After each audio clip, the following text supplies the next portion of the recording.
Olá, tudo bem? Parabéns por ter adquirido esse material. Nós hoje vamos conversar sobre como aprender melhor. Use a cabeça e vença o desafio. Ou, em outras palavras, como se tornar um profissional na arte de aprender. Porque a gente passa muito tempo da nossa vida estudando. Só que, infelizmente, nós não somos ensinados a como estudar, a como tomar nota em sala de aula, a como memorizar, a como se preparar para a prova, como fazer prova. E cada vez o mundo está ficando mais complexo. O volume de informação hoje dobra no mundo a cada 12 meses. Você imagina, a cada 12 meses nós nos tornamos obsoletos, porque dobra a quantidade de coisa que a gente tem que aprender. Nós somos constantes aprendizes. Essa é a grande verdade. Nós somos hoje eternos aprendizes. Antigamente a gente se formava, colocava o diploma na parede e vivia às custas dele. Hoje não dá. Hoje a gente tem que estar constantemente aprendendo coisas novas. E não é preciso estar doente para melhorar, não é verdade? Não é preciso ser um estudante medíocre para melhorar. Eu sei que você já é bom, mas você pode ficar melhor ainda. Ficar melhor para quê? Porque à medida que você vai enfrentando os problemas da vida, se você tem problemas e você tem uma capacidade cognitiva de resolver os problemas, na realidade você não tem problemas. Você está apenas vivendo, porque a vida é ter problemas. É só o pessoal que mora no cemitério que não tem problemas. Porque viver é resolver problemas. À medida que eu vou aumentando a minha habilidade de resolver problemas, à medida que eu vou melhorando a minha capacidade cognitiva, aquilo que era problema deixa de ser problema, porque eu já tenho a solução. O Frederick Heisroth, do MIT, escreveu na revista Spectrum que, se você analisar os atributos das decisões profissionais até o ano 2030, o que vai ser importante para um profissional saber, ele determinou que mais de 85% vai depender da intuição e da percepção. Agora eu pergunto para você, qual foi a última aula que você teve de intuição? Ou qual foi o último ensinamento que você teve de percepção? As duas características mais importantes, determinadas por Frederick Heisroth, do MIT, sobre o que vai depender o nosso sucesso profissional, isso não é nem ensinado nas escolas. Quer dizer, se não é nem ensinado nas escolas, onde que as pessoas vão aprender? Se você perguntar para qualquer jovem, você gosta de estudar? Não sei. Você gosta de aprender? Ah, de aprender eu gosto. Todo mundo gosta de aprender, não é verdade? O cérebro foi feito para aprender. Então, nós estamos sempre num processo de aprendizado. Agora, tem uma coisa interessante. Tudo aquilo que eu aprendo com os dois lados do cérebro fica comigo para o resto da vida. Se eu aprendo a andar de bicicleta, mesmo que eu passe 20 anos sem andar, se eu subir numa bicicleta, eu ando. Se eu aprender a nadar quando criança e passar, sei lá, 30 anos sem entrar na água, se eu entrar na água, eu nado. Por quê? Porque eu aprendi com os dois lados do cérebro. Infelizmente, aquilo que a gente aprende na escola, se você fizesse hoje uma prova, a última prova que você fez como estudante na sua vida, se você repetisse essa prova hoje, você não ia tirar nem metade da nota que você tirou naquela época, não é verdade? A maioria que você aprendeu, você esqueceu. Você esqueceu por quê? Porque você aprendeu só um lado do cérebro. Em pedagogia, existe uma parte da pedagogia chamada heurística.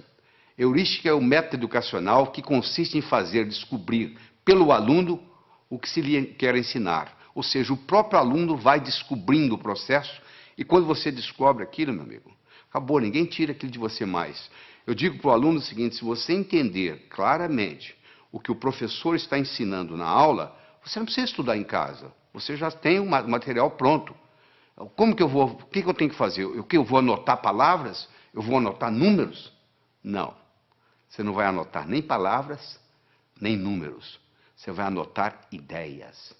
Então você tem que colocar um disco quebrado na sua cabeça quando você está assistindo a aula, e esse disco quebrado só diz uma coisa: o que ele ou ela quer que eu aprenda desse assunto.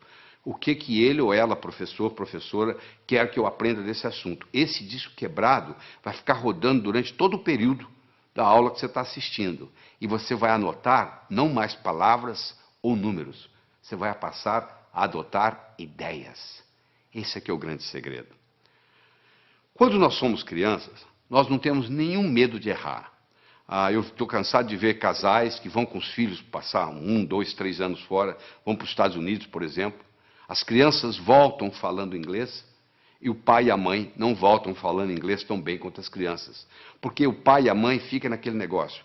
Bom, quando eu estiver falando bem, aí eu vou falar. Só que para falar bem tem que praticar. Como a criança não tem essa dificuldade, ela não tem esse problema, o que acontece? Ela fala. Porque o erro é parte integrante do processo de aprendizado. O erro, quando bem interpretado, é altamente pedagógico. Quando tudo dá certo, você não aprende nada. Agora, quando dá errado, você pode aprender com o erro. Então, a primeira sugestão que eu tenho para você, erre, porque é errando que você aprende. Se você fica com muito medo de errar, o que acontece? Você não aprende nada. Existem pessoas que se fecham totalmente. Elas acham que já passou o tempo de escola, que agora não precisa aprender mais nada, que o que ela aprendeu é o suficiente para o resto da vida, o que não é verdade. Como o conhecimento dobra a cada 12 meses, aquilo que você aprendeu provavelmente vai servir muito pouco, porque muita coisa vai modificar. O mundo hoje não é mais de quem sabe. O mundo hoje é de quem aprende. Porque quem sabe pode saber coisas que são obsoletas, que não servem mais. Muitas vezes o que atrapalha a gente não é o que a gente não sabe, é o que a gente sabe e que não funciona mais. E a gente aprende com o quê? A gente aprende com o cérebro. Então, se você me permite, eu vou ter uma conversa com você agora sobre a estrutura cerebral, sobre a anatomia e sobre a fisiologia cerebral. Nós temos, na realidade, dentro do nosso cérebro, dentro do nosso crânio, melhor dizendo, 3 cérebros. Nós temos o cérebro reptiliano porque nós herdamos dos répteis. Temos o cérebro neomamífero, que herdamos dos mamíferos. E temos a neocórtex, que é a parte característica dos primatas superiores, dos animais superiores, como faz parte o homem. O cérebro reptiliano é o cérebro que dá inteligência física. É o seu coração bater, é o seu pulmão respirar. Isso faz parte do cérebro reptiliano. É a temperatura do seu corpo. Tudo isso é cuidado pelo cérebro, é o cérebro físico. Já o cérebro emocional, também conhecido com o nome de sistema límbico, ele cuida das suas emoções. E, finalmente, o neocórtex cuida da parte da cognição, cuida da parte cognitiva dos primatas superiores, que é o homem. Então, nós temos um domínio sobre os outros 2, teoricamente. Porque, muitas vezes, o cérebro emocional toma conta. É aquele indivíduo tranquilo, que não reage a nada, e, de repente, num trânsito, num dia de movimento, num engarrafamento, ele sai do carro dele e mata alguém. Aí ele teve o que se chama um sequestro amigdaliano. Ou seja, a amígdala dele, a amígdala cerebral, não é a amígdala da garganta, não. A amígdala cerebral, que é parte desse sistema emocional, tomou conta. É importante você entender isso, porque a parte emocional do cérebro, ela interfere na parte cognitiva. Ou seja, para nós pensarmos bem, nós precisamos da parte cognitiva em si e da parte emocional. Nós precisamos dos 2 componentes para fazer o pensamento. Antes a gente pensava que uma coisa era separada da outra. Hoje nós sabemos que não. O cérebro reptiliano nós herdamos dos répteis. O réptil não tem emoção. Se você tiver um jacaré ou uma serpente como animal de estimação, se você ficar 15 dias fora de casa, ela não vai ficar com saudades. Você não vai chegar e ela vai banar o rabinho como o seu cachorro faz. O seu cachorro não. Se você tem um cachorro, ele já tem uma estrutura límbica. Esse vai sentir saudades. Esse vai ficar alegre na hora que você chega. E o neocórtex, teoricamente, é para controlar tudo isso aí. Teoricamente, para controlar. Às vezes não controla. Esse neocórtex ele se divide em 2 hemisférios. O hemisfério esquerdo, que é lógico, que é matemático, que é verbal, que é digital, e o hemisfério direito, que é analógico, que é visual, que é intuitivo. É mais ou menos assim, um passarinho para voar precisa de 2 asas. Uma parte é racional, a outra parte é emocional. Fizeram estudos em 1940 e pouco, até o Roger Spear, que fez o estudo, ganhou o Prêmio Nobel de Medicina, mostrando que se você seccionar uma estrutura chamada corpo caloso, que separa o hemisfério esquerdo do direito, você vê que eles têm essas funções totalmente diferentes. E quando cerrado, quando cortado o corpo caloso, eles começam a trabalhar de uma forma independente e às vezes muito problemática. Alguns dos pacientes comissurotomizados, chamava-se comissurotomia essa cirurgia, um deles não conseguia sair de casa. Ele abotoava a camisa com a mão direita, desabotoava com a mão esquerda, abotoava com a mão direita, desabotoava com a mão esquerda. Porque um cérebro não coordenava com o outro. No cérebro está armazenada a nossa inteligência, que nos diferencia dos outros animais. O que é inteligência? Eu estou perguntando para você agora. O que você acha que é inteligência? Qual seria a sua definição de inteligência? Deixa eu lhe dar uma definição de trabalho. Inteligência é a habilidade em fazer distinções, fazendo visível o invisível e com isso podendo intervir. Se alguém estiver envenenando a minha água com arsênico e eu não sei, eu vou continuar tomando a água e posso morrer envenenado. Eu só vou parar de tomar a água se eu estiver consciente de que eu estou sendo envenenado. Ou seja, na hora que eu fiz a distinção que eu estava sendo envenenado, que eu parei de beber água. Aquele que pode ver o invisível pode fazer o impossível. O que eu quero dizer com isso? Se eu consigo ver algo que você não consegue, eu consigo fazer algo que você não consegue. Dá uma olhada nessa imagem que está aí na tela. O que é isso aí? Se você nunca leu um livro meu, se você não leu o meu livro Sucesso Não Ocorre Por Acaso, provavelmente você está vendo aí borrões de tinta. Eu vou dizer para você, tem mais que borrões de tinta aí. Aí tem uma vaca, aliás, uma novilha Nelore. Olha aí para você ver. Agora você viu, né? Sabe por que você viu? Porque eu lhe dei o referencial. Você está vendo as orelhas, os olhos, o focinho. Está aí a vaca. Agora que você viu, agora que você tem o referencial, agora eu posso tirar o referencial daí, eu vou tirar, continue olhando para os olhos da vaca. Olha que interessante, agora você consegue ver a vaca. Por que você consegue ver? Porque eu lhe dei um modelo antes de você olhar para a figura. Aí você olhou, você teve o referencial, e aí depois que você teve o referencial, você consegue ver independente do referencial. Ou seja, você ficou mais inteligente para ver essa figura. Você agora vai ver coisa que outros que não estão treinados não são capazes de ver. Howard Gardner, o professor de Harvard, que está lá há muitos anos, desenvolveu o conceito das inteligências múltiplas. Ele começou dizendo que havia pelo menos 7 inteligências, hoje ele já chega a 9. Eu quero discutir com você aqui as 7 inteligências iniciais de Howard Gardner. A primeira inteligência é a inteligência lógico-matemática, que, em geral, os homens têm um pouco mais desenvolvido que as mulheres. Você deve conhecer vários matemáticos famosos. Me cita algumas matemáticas famosas. Provavelmente você teria dificuldade, não é verdade? Em geral, os homens são mais racionais do que as mulheres. Até as mulheres reclamam.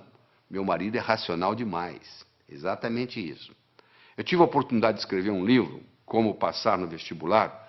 Esse livro eu estudei 18 jovens que tiraram o primeiro lugar no vestibular em diferentes capitais do Brasil. Eu estudei esses jovens e mostrei como é que eles faziam para tirar o primeiro lugar no vestibular. Você imagina que em 40 mil candidatos, uma pessoa tira o primeiro lugar.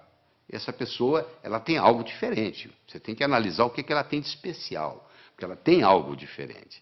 Então vamos analisar o que é. Existem várias características que eu vou ter a oportunidade de discutir com você aqui durante essa apresentação. Mas uma delas é que eles tinham uma inteligência lógico-matemática diferente. Ou seja, a capacidade de raciocínio era diferente. E a boa notícia é que nós podemos desenvolver a nossa capacidade lógico-matemática. Eu vou mostrar mais tarde como que isso é feito. Howard Gardner mostrou que a segunda inteligência que nós temos é a inteligência corporal. Um atleta, por exemplo, um atleta de Olimpíada, tem uma inteligência corporal superior à média. Os homens, em geral, têm uma inteligência corporal superior às mulheres. O recordista de 100 metros, hoje, não é uma mulher, é um homem. Ou seja, o homem tem uma força física maior, uma velocidade maior, uma estrutura óssea mais resistente, etc, etc, etc. Isso é uma inteligência corporal, que claro que pode ser melhorada se você tem os nutrientes apropriados para isso. Falando em nutrientes, já que nós estamos aqui como aprender melhor, eu quero fazer um comentário sobre o ômega 3. Está aí mostrando aí o livro famoso do Dr. Stoll, professor de Harvard, The Omega 3 Connection. Ele mostrando o seguinte, a importância do ômega 3 para o cérebro. Uma parte do nosso cérebro, aquela parte do sistema límbico, os neurônios, tem como principal nutriente o ácido graxo ômega 3. Infelizmente, na dieta ocidental, hoje nós temos 20 vezes mais ômega 6 do que ômega 3. E o ideal seria ter no máximo 3 para 1, e nós temos 20 para 1. E isso causa uma série de problemas, inclusive problemas de aprendizagem na escola. Muitos alunos têm problema de aprender na escola porque tem excesso de ômega 6 ou deficiência de ômega 3 no cérebro. Então, a pessoa que ingere maior quantidade de ômega 3 tem a facilidade de aprender mais. Se você tem filho que está na escola, pode checar isso. Se o seu filho começar a fazer uma dieta onde aumenta a ingestão de ômega 3, ele vai melhorar na escola. Outra coisa importante sobre alimentação que eu gostaria de conversar com você é o ovo. Existe um mito, nada mais do que um mito, de que o ovo aumenta colesterol. Isso não é verdade. Não existe nenhum trabalho científico mostrando que o ovo aumenta colesterol. O trabalho mais sério que tem sobre ovo, eles pegaram 30 estudantes de medicina de Harvard, deram 25 ovos por dia durante 3 meses, e sabe o que aconteceu com o colesterol? Baixou. O ovo é o segundo alimento mais completo. O primeiro alimento mais completo é o leite materno. O segundo é o ovo. O ovo só não tem uma coisa, vitamina C. O resto dele é completo. Então, se você quer melhorar a sua capacidade de aprender, passe a fazer um uso mais frequente de ovos. Claro que se você fritar o ovo, o que vai causar problema não é o ovo em si, mas a fritura. Então, se você ingerir um ovo frito, se causar algum problema, não é por causa do ovo. Não culpe o ovo. Não tem nada a ver com o ovo, é a gordura que você está fritando. E eu gostaria de, en passant, fazer um comentário aqui, que hoje existem as chamadas smart drugs. Existem hoje medicamentos, claro que você tem que procurar seu médico, conversar com seu médico sobre isso, mas existem hoje medicamentos que são capazes de ajudar a aumentar a inteligência. Hoje, com a neurociência, mostrou-se vários nutrientes cerebrais que podem aumentar a inteligência, a capacidade de raciocínio, a concentração. Tudo isso pode ser feito, claro que tem que ser feito sob orientação médica. Eu não vou citar aqui nenhum medicamento, você procura o seu médico, conversa e diz, ó, fiquei sabendo que existe uma coisa chamada smart drugs. Ou melhor, entra na internet, entra no Google, digita lá smart drugs, que você vai ver que existe uma série de ingredientes, hoje específicos, para você aumentar a sua capacidade cerebral, fazer prevenção de Alzheimer, e etc, etc, etc. Bom, vamos voltar aqui à nossa inteligência. Nós já falamos de inteligência lógico-matemática, já falamos de inteligência corporal. Eu gostaria agora de falar de duas que, reunidas, formam o que se chama inteligência emocional, que é a intrapessoal, que é de você para com você, e a interpessoal, que é de você para com os outros, ou seja, a sua inteligência comunicativa. A inteligência intrapessoal feminina é superior à inteligência intrapessoal masculina. As mulheres têm uma intuição superior aos homens, as mulheres têm uma percepção superior aos homens, as mulheres têm uma vida intrapessoal mais rica do que nós homens. Isso está provado. As mulheres também têm uma inteligência interpessoal superior, ou seja, a capacidade de se comunicar, por várias razões. Primeiro que desde criança, para obter o que querem junto aos irmãos mais fortes fisicamente, elas já tinham a capacidade de persuasão. E segundo que elas têm uma inteligência linguística superior aos homens. Uma menina de 3 anos tem um vocabulário muito superior a um menino de 3 anos.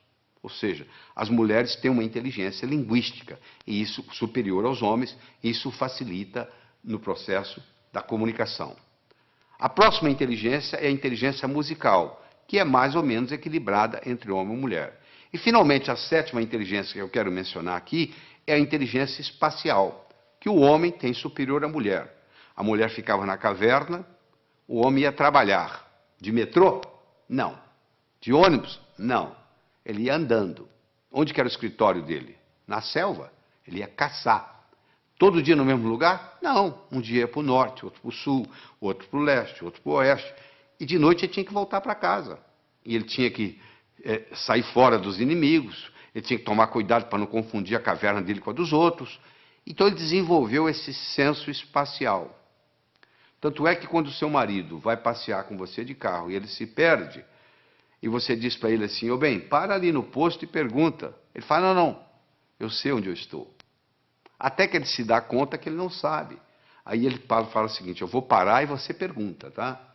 Porque é uma vergonha o homem não saber voltar para a caverna. Então nós conversamos até agora sobre as 7 primeiras inteligências de Howard Gardner. A lógico-matemática, a corporal, a intrapessoal, a interpessoal, a linguística, a musical e a espacial.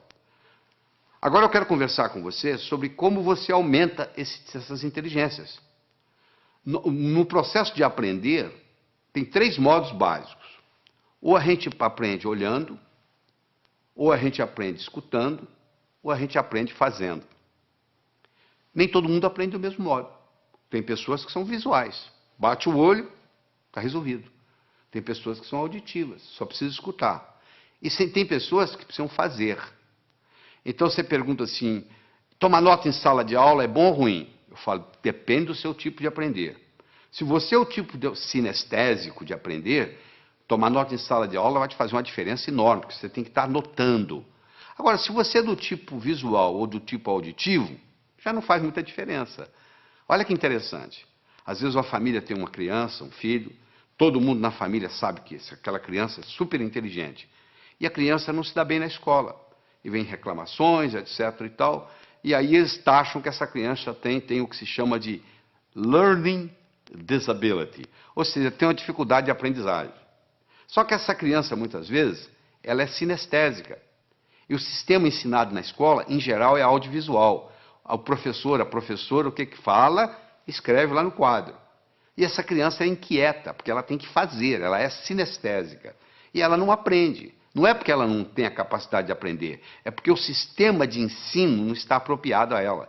Não é uma learning disability, é sim uma teaching disability. Esses que não estão sabendo ensinar.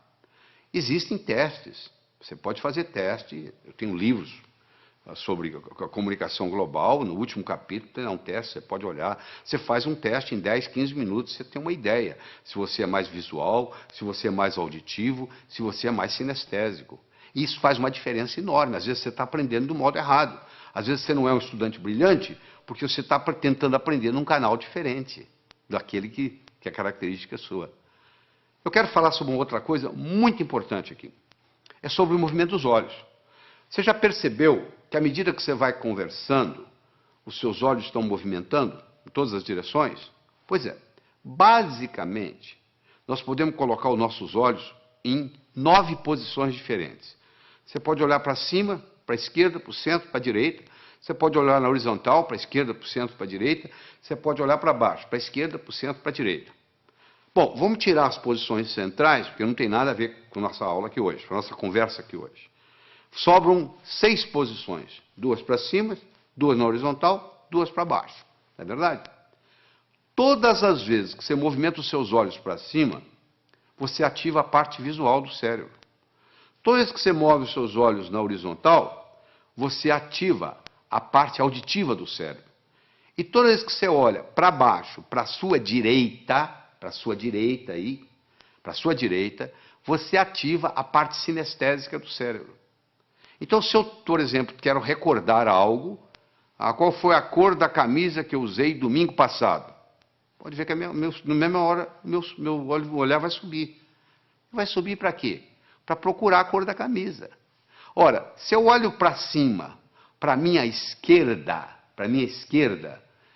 olha a sua esquerda aí, olha aí no slide. Se eu olho para cima, para a esquerda, eu estou recordando coisas. Se eu olho para cima, para a minha direita, eu estou construindo coisas. Então, se eu estou estudando e eu quero memorizar, alguma coisa, uma fórmula de física, por exemplo, eu vou olhar para cima, primeiro para a minha direita, para poder construir aquela fórmula de física dentro da minha cabeça.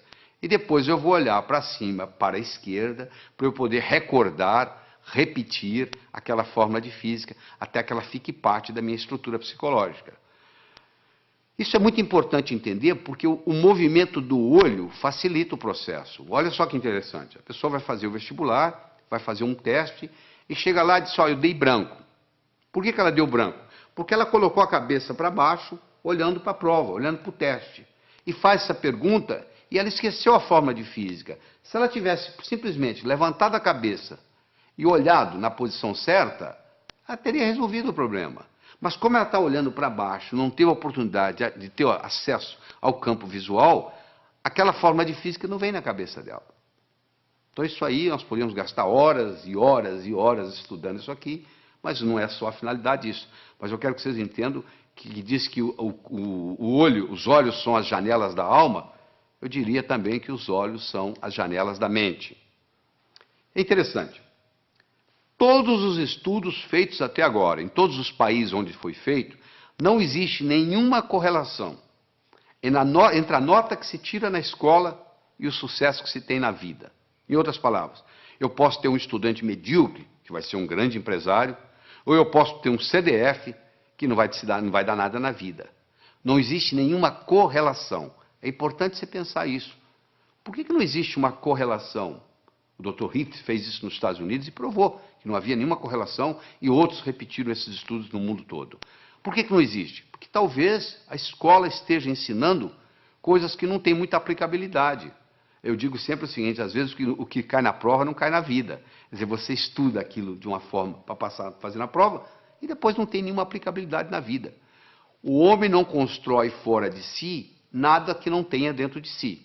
Se eu não tiver um conhecimento pragmático para executar, às vezes o conhecimento que eu tenho ele é abstrato, ele é um conhecimento do pescoço para cima, ele não tem muito impacto na minha vida. Eu adoro uma analogia que eu faço, que é do indivíduo atravessando um cabo de aço de um prédio para o outro. O que precisa? 3 coisas. Eu preciso querer, se eu não quiser, eu não ando. Eu preciso saber, se eu não souber, eu vou cair. E eu preciso de cabo de aço. Eu posso querer, eu posso saber, mas se não houver cabo de aço, não tem jeito. Tem muita gente querendo ganhar dinheiro, sabe ganhar dinheiro, mas não surge a oportunidade. Então, o nosso desempenho, ele vai depender da nossa motivação, ele vai depender da nossa competência, ele vai depender da nossa oportunidade. A motivação é o querer, a competência é o saber, e a oportunidade, no caso aqui, é o cabo de aço. Então, você, para ser um bom estudante, você tem que estar motivado. Só motivado não adianta. Tem muita gente motivada, mas desmotiva logo, porque não tem a estratégia, não tem a competência de desenvolver o processo. Então, não tem um modelo. Então, deixa eu falar para você de modelo. Imagine que eu desse para você de presente agora uma pérola. Você não ia ficar segurando essa pérola na mão, você ia colocá-la no bolso, não é verdade? Daqui uma semana eu me encontro com você pela segunda vez, e lhe dou uma segunda pérola. De novo, você coloca ela no bolso. Daqui 15 dias eu vou lhe dar uma terceira pérola, você vai colocá-la no bolso. Daqui 6 meses eu vou me encontrar com você e vou perguntar assim, onde é que estão as pérolas que eu lhe dei? Você vai responder mais ou menos assim, a primeira eu coloquei no criado mudo, a arrumadeira lá em casa não viu, jogou no lixo. A segunda eu esqueci no bolso da calça, a calça foi para a lavanderia, voltou sem pérola. E a terceira eu escondi de mim mesmo, guardei tão bem guardado que eu não sei onde eu coloquei. Não é verdade? Se eu desse para você, antes de lhe dar a pérola, eu desse para você um fio de nylon e orientasse você para colocar as pérolas no fio de nylon, você ia fazer um colar. Se você colocasse esse colar no pescoço, e daqui 6 meses eu me encontrasse com você e perguntasse onde estão as pérolas que eu lhe dei, você ia dizer, estão aqui, eu fiz delas um colar. Meus amigos, você que está aí assistindo, olha só, as pérolas são ideias. O cemitério está cheio de gente que teve boas ideias. Ou não fez nada com elas, ou estragou a vida. Eu já vi muita gente estragar a vida por causa de uma boa ideia. Se eu tiver uma boa ideia, mas não tiver um modelo por trás, é um desastre. Então, a melhor definição que eu conheço de educação é a seguinte, educação é aquilo que fica depois que você esqueceu tudo que você aprendeu. que fica? Ficam modelos. Tá bom? Eu vou demonstrar isso para você agora. Você vai olhar essa figura que está aí na tela. Você vai concentrar nesses 4 pontinhos que está entre os 2 olhos, os 2 corações aí. Eu quero que você olhe aí fixamente por 30 segundos, sem piscar os olhos. Quando eu falar 1, 2 e já, eu vou passar o slide. Aí você vai piscar os olhos 3 vezes. Combinado? Continua olhando fixamente para a tela. Atenção. 1, 2 e já! Pisca os olhos. Isso, eu vou lhe dar uma chance, não fique tranquilo. Eu vou lhe dar mais uma chance, tá? Você vai focar aí, foca. Quando eu falar 1, 2 e já, eu vou passar o slide e você pisca os olhos 3 vezes. Combinado? Atenção. 1, 2 e já! E aí, o que você viu? Você está vendo a imagem de Jesus Cristo? Mas essa tela está em branco, não tem nada. Você está tendo uma experiência de uma realidade virtual. Isso que está acontecendo aí, uma realidade virtual. Mas se você não tivesse visto antes esse slide, você não ia ver essa realidade virtual. Ou seja, eu tive que primeiro criar no seu cérebro um modelo de contraste para depois você poder ver isso. Entendeu como é que funciona a coisa? Então, quando eu tenho um modelo, fica fácil eu identificar. Eu vou confirmar isso agora com você. Escolha qualquer número, pode escolher o que você quiser. Pega um papel, uma caneta para você fazer esse exercício, se for o caso. Eu quero que você escolha qualquer número entre 17 e 77. Quero que você acrescente 7 a esse número. Acrescentou? Muito bem. Eu quero que você multiplique a soma por 2. Então você vai escolher um número entre 17 e 77, você vai acrescentar 7, você vai multiplicar a soma por 2, dessa soma você vai subtrair 4. Aí agora você divide o resultado por 2. Então você escolheu o número, você acrescentou 7, você multiplicou a soma por 2, você subtraiu 4 e você dividiu o resultado por 2. Agora você subtrai o número original. Subtraiu? Pois é, você sabe qual é o resultado? Não precisa falar não que eu já sei. 5. Sabe por que eu sei? Porque eu criei um algoritmo cujo resultado dá 5. Você quer ver? Olha só, eu criei um algoritmo assim. Você escolhe um número X, você acrescenta 7 a esse número, tá certo? Aí você pega esse resultado, x mais 7, multiplica por 2, dá 2x mais 14. Você pega esse 2x mais 14, você tira 4, dá 2x mais 10. Você pega esse 2x mais 10, divide por 2, dá x mais 5. Você tira o número original, que é x, o que sobra? 5. Não é mágica, não, isso é tecnologia. O resultado vai dar 5, não tem nenhuma dúvida. Então, eu criei um algoritmo cujo resultado é 5. Do mesmo modo que eu posso criar um algoritmo para ter sucesso profissional, e o resultado vai ser sucesso. Então, quando eu tenho um algoritmo, quando eu tenho um programa testado, e eu coloco aquilo na minha estrutura psicológica, o resultado é muito simples. Quer ver? Eu vou fazer mais um teste com você. Eu quero que você conte quantos triângulos você consegue ver nessa figura. Eu sei que tem triângulos aí, os mais variados. Ó. Tem o triângulo AG, AGB, tem o BHC, e assim vai. Se nós pudéssemos ficar aqui uma meia hora conversando, você ia começar a descobrir triângulos para cá. Você diz, peraí, tem um triângulo aqui que é o ADB que eu não contei. Ih, peraí, tem o AEB. Olha, vai aparecendo, vai aparecendo, vai aparecendo. E eu quero saber se hoje o salário seu desse mês depende de você descobrir quantos triângulos tem aí. E eu vou obter resultados diferentes, dependendo do aluno que tiver, ou quem estiver fazendo isso. Mas se eu lhe der um modelo que eu vou dar agora, olha só que bonito. Nós temos 10 triângulos simples. Olha lá, o triângulo AGB, BHC, CHI, CID, DIJ, DJE, EJF, EFA, AFG e chega no AGB. Ou seja, você conta, tem 10 triângulos simples. Muito bem. Tem 10 triângulos duplos. O que é triângulo duplo? Eu tenho um triângulo que é o AHB, que é um triângulo duplo, ele tem 2 dentro dele. Eu tenho um triângulo que é AFB, ele também é duplo. Em cada base eu tenho duplos. Se eu tenho 5 bases, 5 vezes 2, 10, eu tenho 10 triângulos duplos. Eu tinha 10 triângulos simples, agora eu tenho 10 triângulos duplos. Eu tenho 5 triângulos grandes, como o ADB, como o BEC. E assim vai, você vai como CAD, são triângulos grandes, são 5. Então eu tinha 10, com mais 10, 20, com mais 5, 25. Eu agora tenho os chamados triângulos triplos. O ABC é um triângulo triplo. O BCD é um triângulo triplo. E cada triângulo triplo, no seu oposto, ele tem um outro triângulo. O triângulo triplo ABC tem o AJC, olha aí. O triângulo triplo BCD tem o BFD. Isso, como eu tenho 5, 5, 10. Eu tenho um total de 10. Eu tenho 10 simples, 10 duplos, 5 grandes e 10 triplos. Eu tenho 35 triângulos. Mas eu perguntei quantos triângulos você conseguia ver nessa figura. Se você olhar a letra A, dentro dela existe um triângulozinho. Então a resposta certa seria 36. Isso não é pegadinha. Cuidado com a pergunta que é feita. Por isso que muita gente não passa no vestibular.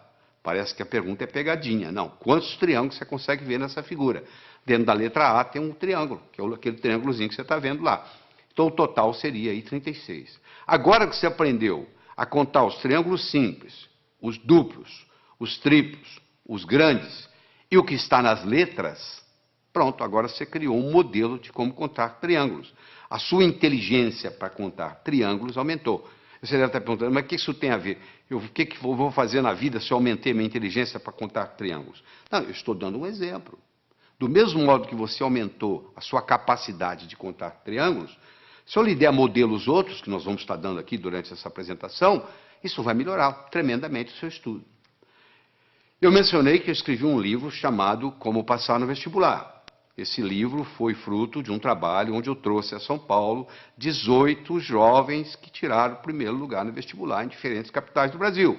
Eu trouxe 19 professores de cursinho, com pelo menos 15 anos ensinando gente a passar no vestibular, e vários vestibulandos, primeiro aluno de turma de grandes cursinhos em São Paulo. Durante 12 horas, nós respondemos apenas uma pergunta. O que faz um jovem passar em primeiro lugar no vestibular? E depois de toda essa análise, nós descobrimos 3 coisas básicas que existem em todos os que passam em primeiro lugar. Primeiro é a autoconfiança. Só a autoconfiança não faz você passar no vestibular. Sem autoconfiança, você não passa no vestibular. Então, nós vamos ensinar a desenvolver a autoconfiança. Isso é importante. Aquele branco que dá na prova, muitas vezes, é falta de autoconfiança. Então, a autoconfiança é fundamental. Todos esses jovens que passaram em primeiro lugar no vestibular tinham confiança de que iam passar no vestibular. Essa é a primeira coisa. Segundo, todos eles tinham motivação para estudar. O vestibular não era um obstáculo, era uma etapa. Porque a visão deles estava lá na frente. O que eles iam fazer depois de formado? Eles já estavam pensando lá na frente. E aquele vestibular era nada mais, nada menos do que uma etapa, e não um obstáculo. E todos esses 18 jovens que tiraram o primeiro lugar, eles tinham estratégia em tomar nota em sala de aula, estratégia em se preparar para a prova, estratégia em fazer prova, estratégia em estudar em casa, tudo isso, estratégia em ler, estratégia em memorizar, todos eles, sem exceção, usavam mnemônicos, usavam um processo de memorização, provando que todos nós temos uma ótima memória. Às vezes nós não sabemos usar essa memória. A Helen Keller, que, como você sabe, era surda, era cega, e etc, etc, etc, e acabou sendo uma grande escritora, eu recomendo você ler a biografia de Helen Keller, que é fabulosa, ela tinha uma frase famosa que ela dizia assim: jamais alguém concordará em rastejar se sentir um impulso para voar. Todo ser humano tem um impulso para crescer, faz parte do espírito humano. A pessoa nunca chega e fala, eu quero piorar. Todo mundo está querendo melhorar, não é verdade? Você, eu, todos nós estamos querendo melhorar. Agora, que infelizmente, uma pequena minoria consegue isso, que a maioria navega na vida, a deriva. Por quê? Porque lá na escola, o professor não soube ensinar a pessoa como estudar. Porque já que você vai estudar tantos anos, já que você vai depender de tudo isso, da leitura, tanto tempo, nós, brasileiros, lemos numa velocidade muito lenta. Nós temos um problema muito grande com leitura. E eu vou ter a oportunidade de discutir isso aqui com você. Mas deixa eu começar a desenvolver com você a inteligência lógico-matemática. Então eu tenho um probleminha aí, olha que bonito. 9 executivos se encontram para a discussão de um projeto. Antes da reunião se iniciar, eles se cumprimentam, cada um apertando a mão de todos os outros. Eu quero saber quantos apertos de mão ocorreram. Esse é um problema simples que já caiu no vestibular. É uma coisa simples. Você tem 9 executivos, cada um vai apertar a mão do outro, e eu quero saber quantos apertos de mão. Por onde você começa? Bom, então vamos ver? Coloque-se lá dentro. Você é um deles. Ora, se são 9, você é um dos 9. Você não vai apertar a mão de você mesmo. Você vai apertar a mão de 8. Não é verdade? Ora, se você vai apertar a mão de 8, cada um vai apertar a mão de 8. Ora, se são 9, cada um apertando a mão de 8, 9 vezes 8, 72. Só que quando eu aperto a sua mão, você aperta a minha. Então eu tenho que dividir isso por 2. São 36 apertos de mão. Ah, que beleza, quer dizer que é assim? E se fosse 8? Vamos pegar 8 executivos. Bom, se são 8 executivos, cada um não vai apertar a própria mão, ou seja, vai apertar a mão de 7. Cada um dos 8 vai apertar 7 mãos. 8 vezes 7, 56. Dividir por 2 dá 28. Ah, e se fossem 6 executivos? 6 vezes 5, 30. Não é verdade? Dividir por 2, 15. 15 apertos. Olha que bacana, aí eu chego a um algoritmo, que eu tenho que multiplicar o número de executivos vezes o número de executivos menos 1, dividido por 2. Se eu tivesse 10 executivos, você me responde agora, quantos apertos de mão? 10 vezes 9, 90, dividido por 2, 45. 45. Quanto tempo você gastou para fazer isso? 1 segundo. Por que você gastou 1 segundo? Porque eu criei no seu cérebro um algoritmo. De repente, nesse assunto, você ficou mais inteligente. Se eu começo a criar algoritmos básicos para você, esses algoritmos básicos vão criando, vão aumentando a nossa inteligência lógico-matemática. Eu disse no começo, e vou repetir, que inteligência é coisa que se aprende, é coisa que se adquire. Só 15% da nossa inteligência é herdada. 85% é adquirida. Em qualquer fase, em qualquer idade, em qualquer profissão, nós podemos melhorar a nossa inteligência. Essa é que é a boa notícia que eu tenho aqui para todos nós. Fundamental. Você acabou de aprender e agora. Quer dizer, quando você encarar um problema desse, 9 executivos, 10, 11, 12, 8, 7, agora que você tem um algoritmo, ficou relativamente simples. Deixa eu conversar um pouquinho sobre a autoconfiança. Se eu colocar uma tábua de 40 centímetros de largura, 10 metros de comprimento aqui no chão, você consegue andar nela. Essa mesma tábua colocada entre 2 postes, já não é a mesma coisa. Você vai lá e treme na base e não anda. Fazer a prova sozinho em casa é uma coisa. Fazê-la no dia do teste, no dia do concurso, no dia do vestibular, é outra coisa muito diferente. É mais ou menos assim, em casa eu estou andando com a tábua no solo. E lá no dia eu estou andando com a tábua lá em cima. Então tem muita gente que se assusta, porque quando chega na hora do teste, chega na hora da prova, chega na hora do vestibular, chega na hora do concurso público, treme na base. Porque é como se estivesse andando na tábua lá em cima. Então essa parte é muito importante. No atletismo é a mesma coisa. Às vezes o jogador perde o jogo, às vezes o time perde o jogo, porque o jogador não tem autoconfiança. Ele teve uma briga com a namorada, entra em campo psicologicamente mal, cai o nível de rendimento, faz uma besteira, e ali começa aquela história, e dali para frente você já viu o que acontece. Então é muito importante nós entendermos esse aspecto. Deixa eu dar só um exemplozinho. Vamos imaginar que você gosta de futebol, tá? Que você está domingo à tarde assistindo uma partida de futebol. E o seu time, fizeram um pênalti contra o seu time, e o atacante principal do seu time vai bater o pênalti. E ele bate o pênalti, só que a bola pega na trave. Se você observar esse atacante, nos próximos 10 minutos, ele joga mal. Por que ele joga mal? Porque ele fica ruminando aquilo, poxa, perdi uma oportunidade de fazer meu time ganhar, poxa, perdi o pênalti. Então, até ele se recuperar daquilo, leva um tempo. Imagina você está fazendo uma prova de 80 perguntas. Você tem 4 horas para terminar a prova. Você encara o primeiro problema. Você fica 7, 8 minutos no problema e não consegue resolver. Sabe como é que a sua autoestima faz? Vai lá no pé. Pronto, a sua autoconfiança acabou. O resto da prova você já não tem o mesmo desempenho mental. Olha que interessante. Para fazer prova existe estratégia. Você quer estratégia? Você lembra quando você era criança, você jogava vareta? Soltava as varetas na mesa? Qual que você pegava primeiro? A mais fácil. E depois? A mais fácil. E depois? A mais fácil. Você não ia buscando a mais fácil? Então, na prova é a mesma coisa. Você tem que pegar a prova e dividir ela em questões A, B e C. A são aquelas perguntas que você sabe responder.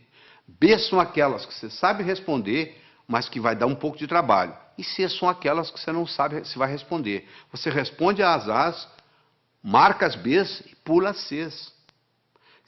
Aí quando você terminar as A's, você já fez bastante ponto, a sua autoestima já está elevada, você vai e resolve as B's. Se sobrar tempo, você vai encarar as C's.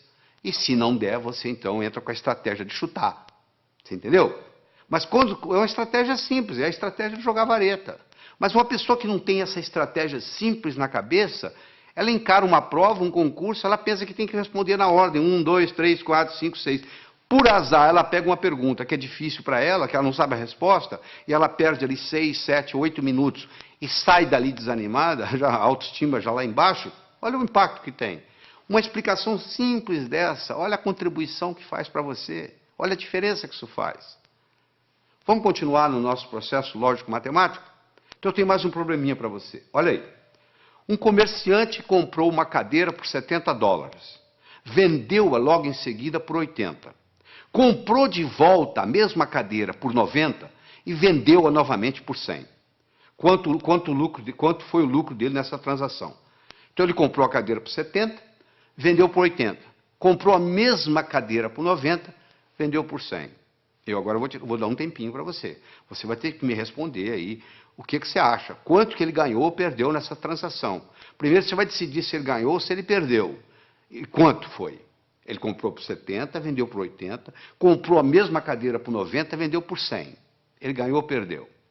Bom, eu faço isso nos meus cursos e eu obtenho 3 tipos de resposta. Que ele ganhou 10, que ele não ganhou nada e que ele ganhou 20. Então, se tem 3 respostas para o mesmo problema de matemática, uma está certa e 2 estão erradas. Então, tem alguém errando. Eu não sei qual o seu raciocínio no momento. Seja ele qual for, eu vou consertá-lo, não se preocupe. Mas você tem que fazer isso junto comigo aqui agora. Eu vou voltar no slide para você garantir que você está me acompanhando. Um comerciante comprou uma cadeira por 70, vendeu logo em seguida por 80. Comprou de volta por 90 e vendeu novamente por 100. Qual foi o lucro dele nessa transação? Então você vai ter que decidir se é o 1, se é o 2, se é o 3. Se ele ganhou 10, se ele não ganhou nada ou se ele ganhou 20. Se você acha que ele ganhou 10, você fez um tipo de raciocínio que está exposto aí no slide para você ler em detalhes. Você raciocinou de um modo que o seu resultado foi 10. Você acompanha aí o raciocínio na tela aí, foi o raciocínio que você fez. O comerciante comprou uma cadeira por 70, vendeu por 80, teve um lucro de 10. Ele comprou novamente a cadeira por 90, após ter vendido por 80, perdendo, portanto, os 10 que ele ganhou. E ele então vendeu por 100, após ter comprado por 90. Portanto, o lucro foi de 10. Esse é o raciocínio de quem acha que é 10. Tem gente que pensa diferente, tem gente que pensa que não houve lucro. Ele pensa que se ele vendeu por 80, após ter comprado por 70, ele ganhou 10. Ele então perdeu 20, comprando-a de volta pelos 90, que originalmente ele tinha comprado por 70, ele perdeu 20. Ele então ganha 10 vendendo por 100, e, portanto, ele chega à conclusão que ele não ganhou nada. Então esse é o que diz que ele não ganhou nada. E tem aquele seguinte, olha só. Se ele comprou a cadeira por 70 na primeira vez e comprou por 90 na segunda, ele desembolsou 160 no total, não foi? Se ele vendeu a primeira vez por 80 e vendeu a segunda por 100, ele, na realidade, recebeu 180. Ora, se ele desembolsou 60 e desembolsou 160 e recebeu 180, quanto que ele ganhou? Ele ganhou 20. É só você imaginar que você tem um bolso para comprar e um bolso para vender. O que sai e o que entra. Olha que interessante, se eu tivesse dito para você assim, um comerciante comprou uma cadeira por 70, vendeu por 80. No mesmo dia ele comprou um relógio por 90, vendeu por 100. Quanto que ele ganhou? Você não teria nenhum problema em responder. Ele ganhou 10 da cadeira, ganhou 10 do relógio, ganhou 20. Como eu falei que era a mesma cadeira, eu já compliquei a sua vida. Olha o que a linguagem faz na vida da gente. A linguagem pode facilitar o nosso processo ou pode complicar o nosso processo. Você acabou se complicando apenas por um processo linguístico. Isso é um problema de vestibular, caiu em vestibular já justamente confundindo, parecendo uma pegadinha. Na realidade não é pegadinha. Isso aí é para mostrar o raciocínio e mostrar a influência que tem. Então uma pessoa pode muito bem melhorar a sua capacidade de raciocínio. Eu tenho aqui 4 pilares do raciocínio. Um eu chamo de passo a passo, o outro eu chamo de visualização, o outro eu chamo de reformulação e o outro eu chamo de exclusão. Esses são os 4 pilares. Quando eu ensino para a pessoa a trabalhar com esses 4 pilares, essa pessoa automaticamente melhora a sua inteligência lógico-matemática. Então vamos fazer o seguinte, vamos começar com passo a passo. Eu tenho as seguintes cores. Eu gosto do laranja mais do que eu gosto do vermelho. Eu gosto do verde menos do que eu gosto do azul. Eu gosto do azul menos do que eu gosto do anil. Eu gosto do vermelho menos do que eu gosto do violeta. Eu gosto do verde mais do que eu gosto do amarelo. Eu gosto do violeta mais do que eu gosto do anil. E eu gosto do laranja menos do que eu gosto do amarelo. Qual é a minha cor favorita? Olha que eu tenho aqui só 7 cores. Imagine se eu tivesse 70 e fizesse esse raciocínio. Olha onde que você chegaria. Você pode começar a trabalhar nisso aí, se você vai ficar, tem gente que leva meia hora, 1 hora e não consegue chegar à conclusão, porque não pegou o modelo ainda. Eu vou lhe ensinar o modelo, você vai resolver isso em 10 segundos. Porque é muito simples, olha como é que o modelo é simples. A primeira está escrita assim, eu gosto do laranja mais do que do vermelho. Então laranja passa a ser a minha cor favorita. Eu vou procurar onde é que tem laranja. Vai lá, lá no 7 tem laranja. Lá está dizendo que eu gosto mais do amarelo do que do laranja. O amarelo passa a ser a minha cor favorita. Eu vou procurar onde tem amarelo. Eu vou lá no 5, tem amarelo. Eu gosto do verde mais do que do amarelo. O verde passou a ser a minha cor favorita. Vai lá no 2, onde está o verde. Olha lá. Eu gosto do verde menos do que do azul. O azul passou a ser a minha cor favorita. Eu vou onde tem azul. Eu vou lá no 3, tem azul. Eu gosto do azul menos do que eu gosto do anil. Anil passou a ser a minha cor favorita. Eu vou lá no 6, olha lá. Eu gosto de violeta mais do que eu gosto de anil. Violeta passou a ser a minha cor favorita. Eu vou lá no 4, onde tem violeta, e confirmo. O violeta gosto mais do que o vermelho. Com a conclusão que eu cheguei, a minha cor favorita é o violeta. Olha que bacana. Na hora que eu criei esse esquema, pronto, agora ficou fácil. Eu tenho um modelo, sabe por quê? Eu aprendi a pensar passo a passo. Esse é um jeito, é aprender a pensar passo a passo. Você já deve ter aprendido o teorema de Pitágoras, né? O quadrado da hipotenusa é igual à soma dos quadrados dos catetos. Se a minha hipotenusa é 5, que no caso aí é o A, o quadrado de um dos catetos é 4, 4 vezes 4, 16, do outro é 3, 3 vezes 3, 9, 16 e 9, 25, o quadrado de 5 é 25. Não é isso? E daí? O que eu vou fazer com esse? O quadrado da hipotenusa é igual à soma dos quadrados dos catetos. A aplicabilidade que isso vai ter na minha vida? Olha aí na figura. Você está vendo aí, ó? Está aí a hipotenusa, que são 25 quadrados. Um cateto, que é o B, é 4, dá 16 quadrados. O outro é 3, dá 9.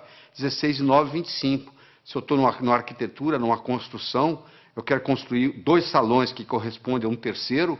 Olha aí, se eu uso isso aí, está resolvido o problema. Olha a aplicabilidade que isso tem.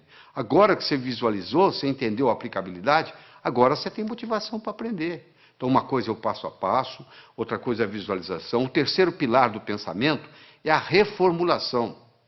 Quanto que é 2/3 de uma metade? Você sabe? 2/3 de uma metade. Metade de 2/3 é 1/3. Então, você reformulou, mudou a ordem e resolveu. Às vezes você não resolve o problema porque você não está sabendo reformulá-lo. Você reformulou, você está numa prova, reformula o problema. Às vezes você não resolve daquele jeito. Você tem dificuldade em dizer quanto é 2/3 de uma metade, mas você não tem dificuldade em dizer quanto que é metade de 2/3. Falou? E, finalmente, nós vamos conversar sobre o pilar da exclusão. Eu tenho aqui um probleminha muito simples. Você vai pegar os números 1, 2, 3, 4, 5, 6, 7, 8, 9. Vai colocar nesses 9 quadrados que estão aí. De tal forma que, se eu somar na horizontal, somar na vertical ou somar na diagonal, tem que dar 15. Não interessa como eu somar, tem que dar 15. Bom, poxa, complicado? Não, não é complicado. Quer ver como é simples? Primeiro, qual que é o quadrado mais importante? O do meio. Porque ele participa da vertical, ele participa da horizontal, ele participa da diagonal. Ele é o que mais participa de tudo. Então, se eu resolver esse problema aí, eu resolvo praticamente 90% do problema. Qual o número que eu vou colocar aí? Eu não posso colocar o 1. Porque se eu colocar o 1, vai ter um lugar que vai ter 2, 1 e 2, 3, para 15, 12. Eu não tenho 12. Eu não posso colocar o 1, não posso colocar o 2, porque o 2 também vai ter um lugar que tem 1. Eu não posso colocar o 3. Por que eu não posso colocar o 3? Porque se eu colocar o 3 aí, vai ter um lugar que tem 1. 3 e 1, 4. Para 15, 11. Eu não tenho 11. Eu não posso colocar o 4, porque se eu colocar o 4 aí, vai ter um lugar que vai ter 1. São 5. Para 15, 10. Eu não tenho 10. Eu posso colocar o 9? Não. Se eu colocar o 9 aí, tem um lugar que vai ter 8. 9 e 8, 17. Já passou de 15. E se eu colocar o 7? Também não pode. 9 e 7, 16. Já passou de 15. E se eu colocar o 6? 9 e 6, 15. O que sobra para o outro? Eu não tenho 0. Então eu vou excluindo, você chega à conclusão que só tem um número para eu colocar aí, é o 5. Aí na hora que eu coloquei o 5 aí, ó, a coisa fica muito simples. Você pode fazer você mesmo aí, você vai ver aí que se você somar na horizontal, somar na vertical, somar na diagonal, o resultado dá sempre 15. Eu comecei o problema, você fala, isso eu não consigo fazer. Não consegue, não. É porque você não tinha parado para pensar no processo da exclusão. Agora você tem o pilar da exclusão, da visualização, da reformulação, do passo a passo, e aí o processo vai. Então, nós já falamos, é importante você levar em consideração a motivação. Como é que você motiva? Você fica olhando a sua meta. E é uma coisa, gente, preparar para o vestibular, preparar para concurso, preparar para a vida, não é uma corrida de 100 metros, é uma maratona. Você conversa com um maratonista, a estratégia é bem diferente de correr 100 metros. Porque o maratonista, ele sabe que vai demorar a corrida. O corredor de 100 metros sabe que vai acabar logo.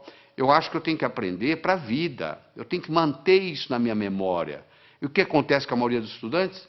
Aprende, esquece, aprende, esquece, aprende, esquece. E diz assim, minha memória é ruim, a memória não serve para nada. Não é só a memória que é ruim, é porque você não sabe usar a sua memória. Deixa eu lhe ensinar 3 segredos. A memória gosta de movimento. Uma coisa é eu pensar num cachorro parado, outra coisa é pensar num cachorro correndo. É totalmente diferente. Aquelas memórias que você tem na sua mente, elas estão lá na forma de filmes e não na forma de slides. Se você memoriza coisa parada, você esquece. Se você memoriza em movimento, você vai se lembrar sempre. Segundo, existem estudos mostrando que o professor que trabalha com giz de 2 cores aumenta em 19% o desempenho da classe que ele está lecionando. Porque você usando mais de uma cor, você estimula outras áreas do cérebro. Se você trabalha só com preto e branco, você está trabalhando com a área esquerda, o seu hemisfério esquerdo do cérebro. Se você trabalha com colorido, outra cor qualquer, você está trabalhando com o lado direito. Então você procura estudar com a caneta de pelo menos 2 cores. Terceiro, você tem que exagerar. Uma coisa é você pensar num cachorro, outra coisa é você pensar num cachorro do tamanho de um elefante. Ora, se eu vou guardar uma fórmula de física, eu imagino a fórmula de física do tamanho de um prédio. Eu coloco ela na minha cor favorita e eu ponho ela piscando. Aquilo nunca mais sai da minha cabeça. Eu vou memorizar um telefone, eu imagino os números do tamanho de um prédio. Eu imagino os números coloridos, eu imagino os números piscando. Pronto, aquilo ali memoriza. Então não existe a história de memória ruim. Todos temos uma boa memória. Se você tem um carro novinho e você não sabe dirigi-lo, não vai ter nenhuma utilidade para você. Você não vai culpar o carro. É a sua habilidade de dirigir que tem que melhorar. A sua memória não tem problema nenhum, só que você não sabe usá-la. Isso é diferente.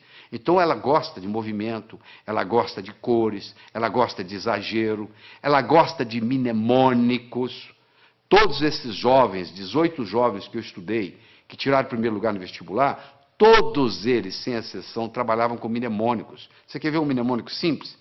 30 dias tem abril, junho, setembro e novembro. De 28 só há 1, todos os demais 31. Pronto. Se o mês tem 30 ou tem 31 dias, está aí para você na tela aí, o mnemônico para você olhar. Então você tem que criar seus próprios mnemônicos, um jeito de você fazer para facilitar a sua memória. Todos os 18 jovens não só trabalhavam com mnemônicos, mas trabalhavam com fichas de revisão. Eles faziam verdadeiros baralhos, baralho de física, baralho de química, baralho de biologia, e eles iam colocando aquilo ali, fazendo toda noite antes de dormir, eles faziam uma revisão.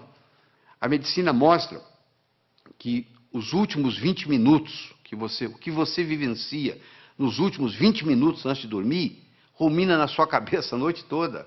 Se você estuda o dia inteiro, vai assistir televisão e vai para a cama, o que vai ruminar não é o que você estudou durante o dia, é a televisão que você assistiu. Então você estuda o dia todo, vai, assista a sua televisão merecidamente, volta à mesa de estudos, estuda mais 10, 15 minutos, aí você vai para a cama, aí você vai passar no concurso, você vai passar no vestibular, porque você está ruminando a noite toda aqueles 15 minutos de revisão, e aí vem a hora da revisão. Você tem que ter como se fosse você vai ter que ter um fichário, como se fosse um baralho mesmo, um baralho de física, um baralho de química, um baralho de biologia, e você passa o olho ali, vai passando o olho. Repetição é a mãe do aprendizado, não é verdade? Como é que você aprendeu a andar? Você levantou, caiu, levantou, caiu, levantou, caiu, até que um dia você andou. Então é muito importante você entender isso. É muito importante você colocar ritmo e rima, é muito importante você... o contexto. É fundamental o contexto. Você não tem ideia do contexto. O contexto é assim, quer ver? Onde é que eu coloquei a chave? Onde é que eu coloquei aquela chave? Você não consegue se lembrar. Aí, de repente, você entra naquele quarto. Coloquei ali, porque você entrou no contexto onde estava a chave. Ora, se eu estou lá na prova, eu estou tentando lembrar aquela fórmula de física, eu não consigo lembrar a fórmula de física, não consigo me lembrar, aí eu fecho os olhos, me transporto para a minha mesa de estudos, lá onde eu estudei aquela fórmula, de repente vem na cabeça. Isso é um truque espetacular para a memória. E outra coisa importante é a respiração ajudando na memorização. Nós desenvolvemos uma respiração que eu digo assim: inspire em 4, segure em 4, solte em 4. Por quê? Porque naquela posição que você fica para estudar ou para fazer prova, depois de um certo tempo, o oxigênio no seu cérebro começa a cair. E você sabe que o cérebro ele exige oxigênio e glicose para funcionar. São os dois combustíveis que o cérebro usa. Faltou oxigênio, o desempenho não é o mesmo. Faltou glicose, o desempenho não é o mesmo. Eu recomendo para as pessoas que vão fazer concurso, vão fazer vestibular, levar no bolso umas 3 ou 4 barrinhas de chocolate. A cada 40, 50 minutos dá uma parada, respira em 4, segura em 4, solta em 4, 4 vezes, reoxigena o cérebro, come a barrinha de chocolate, absorve a glicose, aí você abasteceu de novo para mais 40, 50 minutos. Isso faz a diferença, às vezes, entre passar e ter que fazer o cursinho no ano que vem, novamente. Deixa eu falar um pouquinho sobre leitura. 80% ou mais daquilo que você vai aprender na sua vida, você vai aprender através da leitura. Nós temos 3 tipos de leitura. Você faz a leitura do prazer, a leitura crítica e a leitura específica. Você vai procurar uma coisa específica e vai lá e pesquisa. O problema é que nós, brasileiros, temos uns vícios muito grandes com a leitura. Nós temos problema com a velocidade da leitura, temos problema com a compreensão e temos problema com a memorização. Essas 3 coisas estão juntas: velocidade, compreensão e memorização daquilo que lemos. Então, deixa eu mostrar uma coisa. Primeiro, a gente aprende a ler palavra por palavra, não é verdade? Nós aprendemos a ler palavra por palavra e aprendemos a ler em voz alta. Aí nós começamos a ler em voz alta e os nossos pais dizem assim: não, para, você já leu bastante, lê agora em voz baixa. Só que você diminui o som, mas continua lendo com a garganta. Esse fenômeno recebe o nome de subvocalização. Só que a nossa garganta não permite falar mais do que 180, 190 palavras por minuto. Se você lê com a garganta, e a maioria lê, porque se você colocar uma pessoa lendo em silêncio e colocar um eletrodo aqui na área da laringe, você vai perceber que à medida que ela vai lendo, ela vai ativando a laringe. Se você tem esse vício de subvocalização, você está limitado a 190 palavras por minuto. Olha que interessante. O nosso cérebro chega a pensar 1000 palavras por minuto. Se a nossa garganta só trabalha com 190 palavras por minuto, ou seja, se eu sou limitado a ler 190 palavras por minuto, e o meu cérebro é capaz de pensar 1000, eu passo a maior parte do tempo fazendo o quê? Divagando. Eu fico desatento. Por incrível que pareça, quando eu aumento a velocidade de leitura, eu aumento a minha capacidade de concentração. Existe um outro vício na leitura, que é o chamado de regressão. O meu olho está sempre voltando, está sempre voltando, está sempre voltando. E eu perco um tempo danado nisso. Esses processos, então, o palavra por palavra, o subvocalização, a regressão, são problemas que prejudicam intensamente a nossa velocidade de leitura. Então, eu vou recomendar a você aqui, para você pegar o jeito. É como andar de bicicleta, você tem que colocar a rodinha primeiro, você vai virar o livro de cabeça para baixo, e você vai ler com as mãos, usando a mão como orientação, e ler de cabeça para baixo. Só para você pegar o jeito, você pegar a mecânica, e no pegar a mecânica que ele faz uma diferença. E de vez em quando existe um exercício muito interessante, que se você esfregar uma mão na outra, esfregar até esquentar, faz aí, você que está me assistindo, faz aí, vai, até esquentar, aí você coloca em cima dos olhos, na mesma hora você descansa o globo ocular. Faz isso umas 2 ou 3 vezes, que vai fazer uma diferença enorme na sua leitura. Outra coisa importante. Anote, não palavras, nem números. Anote ideias. E como é que você anota ideias? Com aquele disquinho quebrado que eu ensinei. O que estão querendo que eu aprenda desse material? O que estão querendo que aprenda desse material? Use mapas mentais. O que é mapa mental? É desenvolvido por um psicólogo britânico, Tony Buzan. Ele vai às escolas britânicas, pega o último aluno da sala, em 2 meses ele faz ser primeiro colocado, ele já fez isso várias vezes, provando que funciona. Ele mostra que um modo de você anotar usando um mapeamento mental, chamado Mind Map, O mapa mental é o modo como o cérebro aprende. Isso alavanca tremendamente. Você dá uma olhada aí no slide que eu estou projetando, você vai ver como é que é o mapa mental. Entra na internet, faz uma pesquisa de mind map, ou um mapeamento mental, e você vai aprender a fazer esse processo como se fossem árvores com seus galhos. É importante você fazer ficha de revisão, fundamental. Às vezes uma ficha de revisão, você pode colocar tudo que você precisa, todo o conhecimento, naquela ficha de revisão. E só de você bater o olho ali, aquilo vai reforçando, vai reforçando, vai reforçando, e geralmente você faz isso antes de dormir. Repetição é a mãe do aprendizado. Você aprendeu a andar como? Levantou, caiu, levantou, caiu, levantou, caiu, até que um dia você andou. Outra coisa importante, o aprendizado é mais eficaz quando ele é divertido. Você tem que se divertir. Você não pode estudar de mau humor. Você tem que substituir suas anotações lineares por mapas mentais. Você tem que procurar trabalhar com pelo menos 2 cores diferentes. Você tem que associar sempre a teoria à prática. Você tem que fazer períodos de estudo de no máximo 50 minutos, com mais ou menos 12 minutos de descanso. Depois de 50 minutos, o rendimento cerebral cai tremendamente. Você continua a aprender, mas não retém. Faça resumo de ideias em fichas de revisão e revise-as diariamente. Todo esse processo está aí, ó.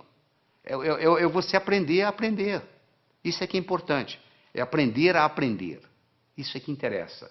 Porque depois que você aprendeu a aprender, você se torna o capitão do seu navio, meu amigo. Você aí, o limite, o céu é o limite. Você não vai depender mais de ninguém. Eu espero que, eu acredito que você tenha que assistir esse material de novo, de novo, de novo, escutar com carinho, voltar nos problemas, para poder se reter isso aí. Você precisa mais de uma vez estar exposto a esse material. Você precisa de algumas horas de voo. Eu vou contar uma história e aqui vou terminar essa nossa participação aqui, tá bem? Diz que uma vez, numa noite fria de inverno, 2 pássaros estavam empoleirados no galho de uma árvore. Um gavião e um pombo. O gavião então perguntou para o pombo: seu pombo, quanto que pesa um floco de neve? O pombo, sem querer conversa, laconicamente responde: praticamente nada. O gavião então disse: pois é, no inverno passado, numa noite como essa, nevando como agora, eu não tinha o que fazer, nem com quem conversar, eu estava empoleirado num desses galhos aqui por perto, eu comecei a contar os flocos de neve que caíam no galho onde eu estava. Quando chegou em 2.515.223, o próximo floco que caiu, o galho quebrou. Quando o gavião terminou de contar para o pombo a história, o galho onde eles estavam empoleirados também quebrou. Quem sabe esse material que você está participando, que você vai reler, reestudar, reescutar, etc, etc, etc, talvez seja o próximo floco de neve que vai quebrar o seu galho para o resto da vida. Porque hoje, no mundo do conhecimento, antigamente, na época da terra, valia quem tinha terra. Na era industrial, valia quem tinha dinheiro. Hoje a moeda mudou e muita gente não se deu conta disso. A moeda hoje se chama conhecimento. Você é rico ou você é pobre em conhecimento. Então, você aprendendo a aprender, você alavanca a sua vida para poder adquirir mais conhecimento e, com isso, aumentar a sua riqueza. Evite o mal, faça o bem, viva a sua vida extraordinariamente. Tchau. Isso faz uma diferença enorme. Às vezes você está aprendendo do modo errado. Às vezes você não é um estudante brilhante porque você está tentando aprender num canal diferente daquele que é característica sua. Eu quero falar sobre uma outra coisa muito importante aqui. É sobre o movimento dos olhos. Você já percebeu que à medida que você vai conversando, os seus olhos estão movimentando em todas as direções? Pois é. Basicamente, nós podemos colocar os nossos olhos em 9 posições diferentes. Você pode olhar para cima, para a esquerda, para o centro, para a direita. Você pode olhar na horizontal, para a esquerda, para o centro, para a direita. Você pode olhar para baixo, para a esquerda, para o centro, para a direita. Bom, vamos tirar as posições centrais, porque não tem nada a ver com a nossa aula aqui hoje, com a nossa conversa aqui hoje. Sobram 6 posições. 2 para cima, 2 na horizontal, 2 para baixo. Não é verdade? Todas as vezes que você movimenta os seus olhos para cima, você ativa a parte visual do cérebro. Toda vez que você move os seus olhos na horizontal, você ativa a parte auditiva do cérebro. E toda vez que você olha para baixo, para a sua direita, aí, para a sua direita, você ativa a parte sinestésica do cérebro. Então, se eu, por exemplo, quero recordar algo, qual foi a cor da camisa que eu usei domingo passado? Pode ver que na mesma hora meu olhar vai subir. Vai subir para quê? Para procurar a cor da camisa. Ora, se eu olho para cima, para a minha esquerda, olha a sua esquerda aí, olha aí no slide. Se eu olho para cima, para a esquerda, eu estou recordando coisas. Se eu olho para cima, para a minha direita, eu estou construindo coisas. Então, se eu estou estudando e eu quero memorizar alguma coisa, uma fórmula de física, por exemplo, eu vou olhar para cima, primeiro para a minha direita, para poder construir aquela fórmula de física dentro da minha cabeça. E depois eu vou olhar para cima, para a esquerda, para eu poder recordar, repetir aquela fórmula de física, até que ela fique parte da minha estrutura psicológica. Isso é muito importante entender, porque o movimento do olho facilita o processo. Olha só que interessante. A pessoa vai fazer o vestibular, vai fazer um teste, e chega lá e diz, eu dei branco. Por que ela deu branco? Porque ela colocou a cabeça para baixo, olhando para a prova, olhando para o teste. E faz essa pergunta, e ela esqueceu a fórmula de física. Se ela tivesse simplesmente levantado a cabeça e olhado na posição certa, ela teria resolvido o problema. Mas como ela está olhando para baixo, não teve a oportunidade de ter acesso ao campo visual, aquela forma de física não vem na cabeça dela. Então isso aí nós podemos gastar horas e horas e horas estudando isso aqui, mas não é só a finalidade disso. Mas eu quero que vocês entendam que diz que os olhos são as janelas da alma, eu diria também que os olhos são as janelas da mente. É interessante. Todos os estudos feitos até agora, em todos os países onde foi feito, não existe nenhuma correlação entre a nota que se tira na escola e o sucesso que se tem na vida. Em outras palavras, eu posso ter um estudante medíocre, que vai ser um grande empresário, ou eu posso ter um CDF, que não vai dar nada na vida. Não existe nenhuma correlação. É importante você pensar isso. Por que não existe uma correlação? O Dr. Hicks fez isso nos Estados Unidos e provou que não havia nenhuma correlação, e outros repetiram esses estudos no mundo todo. Por que não existe? Porque talvez a escola esteja ensinando coisas que não têm muita aplicabilidade. Eu digo sempre o seguinte, às vezes o que cai na prova não cai na vida. Quer dizer, você estuda aquilo de uma forma para fazer na prova, e depois não tem nenhuma aplicabilidade na vida. O homem não constrói fora de si nada que não tenha dentro de si. Se eu não tiver um conhecimento pragmático para executar, às vezes o conhecimento que eu tenho ele é abstrato, ele é um conhecimento do pescoço para cima, ele não tem muito impacto na minha vida. Eu adoro uma analogia que eu faço, que é do indivíduo atravessando um cabo de aço de um prédio para o outro. O que precisa? 3 coisas. Eu preciso querer, se eu não quiser, eu não ando. Eu preciso saber, se eu não souber, eu vou cair. E eu preciso de cabo de aço. Eu posso querer, eu posso saber, mas se não houver cabo de aço, não tem jeito. Tem muita gente querendo ganhar dinheiro, sabe ganhar dinheiro, mas não surge a oportunidade. Então, o nosso desempenho, ele vai depender da nossa motivação, ele vai depender da nossa competência, ele vai depender da nossa oportunidade. A motivação é o querer, a competência é o saber, e a oportunidade, no caso aqui, é o cabo de aço. Então, você, para ser um bom estudante, você tem que estar motivado. Só motivado não adianta. Tem muita gente motivada, mas desmotiva logo, porque não tem a estratégia, não tem a competência de desenvolver o processo. Então, não tem um modelo. Então, deixa eu falar para você de modelo. Imagine que eu desse para você de presente agora uma pérola.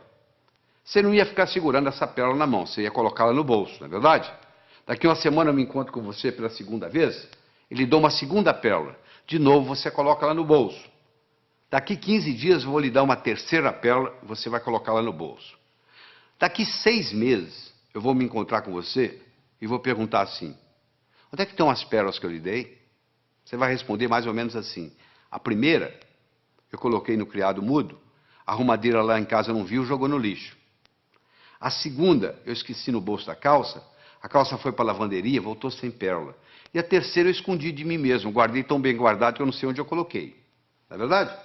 Se eu desse para você, antes de lhe dar a pérola, eu desse para você um fio de nylon e orientasse você para colocar as pérolas no fio de nylon, você ia fazer um colar. Se você colocasse esse colar no pescoço, e daqui 6 meses eu me encontrasse com você e perguntasse onde estão as pérolas que eu lhe dei, você ia dizer, estão aqui, eu fiz delas um colar. Meus amigos, você que está aí assistindo, olha só, as pérolas são ideias. O cemitério está cheio de gente que teve boas ideias. Ou não fez nada com elas, ou estragou a vida. Eu já vi muita gente estragar a vida por causa de uma boa ideia. Se eu tiver uma boa ideia, mas não tiver um modelo por trás, é um desastre. Então, a melhor definição que eu conheço de educação é a seguinte: educação é aquilo que fica depois que você esqueceu tudo que você aprendeu. O que fica? Ficam modelos. Tá bom? Eu vou demonstrar isso para você agora. Você vai olhar essa figura que está aí na tela, você vai concentrar nesses 4 pontinhos que está entre os 2 olhos, os 2 corações aí. Eu quero que você olhe aí fixamente por 30 segundos, sem piscar os olhos. Quando eu falar 1, 2 e já, eu vou passar o slide. Aí você vai piscar os olhos 3 vezes. Combinado? Continua olhando fixamente para a tela. Atenção, 1, 2 e já! Pisca os olhos. Isso, eu vou lhe dar uma chance, não fique tranquilo. Eu vou lhe dar mais uma chance, tá? Você vai focar aí, foca. Quando eu falar 1, 2 e já, eu vou passar o slide e você pisca os olhos 3 vezes. Combinado? Atenção, 1, 2 e já! E aí, o que você viu? Você está vendo a imagem de Jesus Cristo? Mas essa tela está em branco, não tem nada. Você está tendo uma experiência de uma realidade virtual. Isso que está acontecendo aí, uma realidade virtual. Mas se você não tivesse visto antes esse slide, você não ia ver essa realidade virtual. Ou seja, eu tive que primeiro criar no seu cérebro um modelo de contraste para depois você poder ver isso. Entendeu como é que funciona a coisa? Então, quando eu tenho um modelo, fica fácil eu identificar. Eu vou confirmar isso agora com você. Escolha qualquer número, pode escolher o que você quiser. Pega um papel, uma caneta para você fazer esse exercício, se for o caso. Eu quero que você escolha qualquer número entre 17 e 77. Quero que você acrescente 7 a esse número. Acrescentou? Muito bem. Eu quero que você multiplique a soma por 2. Então você vai escolher um número entre 17 e 77, você vai acrescentar 7, você vai multiplicar a soma por 2, dessa soma você vai subtrair 4. Aí agora você divide o resultado por 2. Então você escolheu o número, você acrescentou 7, você multiplicou a soma por 2, você subtraiu 4 e você dividiu o resultado por 2. Agora você subtrai o número original. Subtraiu? Pois é, você sabe qual é o resultado? Não precisa falar não que eu já sei. 5. Sabe por que eu sei? Porque eu criei um algoritmo cujo resultado dá 5. Você quer ver? Olha só, eu criei um algoritmo assim. Você escolhe um número X, você acrescenta 7 a esse número, tá certo? Aí você pega esse resultado, x mais 7, multiplica por 2, dá 2x mais 14. Você pega esse 2x mais 14, você tira 4, dá 2x mais 10. Você pega esse 2x mais 10, divide por 2, dá x mais 5. Você tira o número original, que é x, o que sobra? 5. Não é mágica, não, isso é tecnologia. O resultado vai dar 5, não tem nenhuma dúvida. Então, eu criei um algoritmo cujo resultado é 5. Do mesmo modo que eu posso criar um algoritmo para ter sucesso profissional, e o resultado vai ser sucesso. Então, quando eu tenho um algoritmo, quando eu tenho um programa testado, e eu coloco aquilo na minha estrutura psicológica, o resultado é muito simples. Quer ver? Eu vou fazer mais um teste com você. Eu quero que você conte quantos triângulos você consegue ver nessa figura. Eu sei que tem triângulos aí, os mais variados. Ó. Tem o triângulo AG, AGB, tem o BHC, e assim vai. Se nós pudéssemos ficar aqui uma meia hora conversando, você ia começar a descobrir triângulos para cá. Você diz, peraí, tem um triângulo aqui que é o ADB que eu não contei. Ih, peraí, tem o AEB. Olha, vai aparecendo, vai aparecendo, vai aparecendo. E eu quero saber se hoje o salário seu desse mês depende de você descobrir quantos triângulos tem aí. E eu vou obter resultados diferentes, dependendo do aluno que tiver, ou quem estiver fazendo isso. Mas se eu lhe der um modelo que eu vou dar agora, olha só que bonito.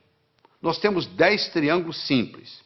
Olha lá, o triângulo AGB, BHC, CHI, CID, DIJ, DJE, EJF, EFA, AFG e chega no AGB. Ou seja, você conta, tem 10 triângulos simples. Muito bem, tem 10 triângulos duplos. O que é triângulo duplo? Eu tenho um triângulo que é o AHB, que é um triângulo duplo, ele tem 2 dentro dele. E eu tenho um triângulo que é AFB, ele também é duplo. Em cada base eu tenho duplos. Se eu tenho 5 bases, 5 vezes 2, 10, eu tenho 10 triângulos duplos. Eu tinha 10 triângulos simples, agora eu tenho 10 triângulos duplos. Eu tenho 5 triângulos grandes, como o ADB, como o BEC. E assim vai, você vai como CAD, são triângulos grandes, são 5.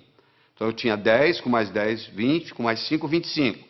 Eu agora tenho os chamados triângulos triplos. O ABC é um triângulo triplo, o BCD é um triângulo triplo. E cada triângulo triplo, no seu oposto, ele tem um outro triângulo. O triângulo triplo ABC tem o AJC, olha aí. O triângulo triplo BCD tem o BFD. Isso, como eu tenho 5, 5, 10. Eu tenho um total de 10. Eu tenho 10 simples, 10 duplos, 5 grandes e 10 triplos. Eu tenho 35 triângulos. Mas eu perguntei quantos triângulos você conseguia ver nessa figura. Se você olhar a letra A, dentro dela existe um triângulozinho. Então a resposta certa seria 36. Isso não é pegadinha. Cuidado com a pergunta que é feita. Por isso que muita gente não passa no vestibular. Parece que a pergunta é pegadinha. Não. Quantos triângulos você consegue ver nessa figura? Dentro da letra A tem um triângulo, que é aquele triângulozinho que você está vendo lá. Então o total seria aí 36. Agora que você aprendeu a contar os triângulos simples, os duplos, os triplos, os grandes e o que está nas letras, pronto, agora você criou um modelo de como contar triângulos. A sua inteligência para contar triângulos aumentou. Você deve estar perguntando, mas o que isso tem a ver? O que eu vou fazer na vida se eu aumentei minha inteligência para contar triângulos? Não, eu estou dando um exemplo. Do mesmo modo que você aumentou a sua capacidade de contar triângulos, se eu lhe der modelos outros, que nós vamos estar dando aqui durante essa apresentação, isso vai melhorar tremendamente o seu estudo. Eu mencionei que eu escrevi um livro chamado Como Passar no Vestibular. Esse livro foi fruto de um trabalho onde eu trouxe a São Paulo 18 jovens que tiraram o primeiro lugar no vestibular em diferentes capitais do Brasil. Eu trouxe 19 professores de cursinho, com pelo menos 15 anos ensinando gente a passar no vestibular, e vários vestibulandos, primeiro aluno de turma de grandes cursinhos em São Paulo. Durante 12 horas, nós respondemos apenas uma pergunta.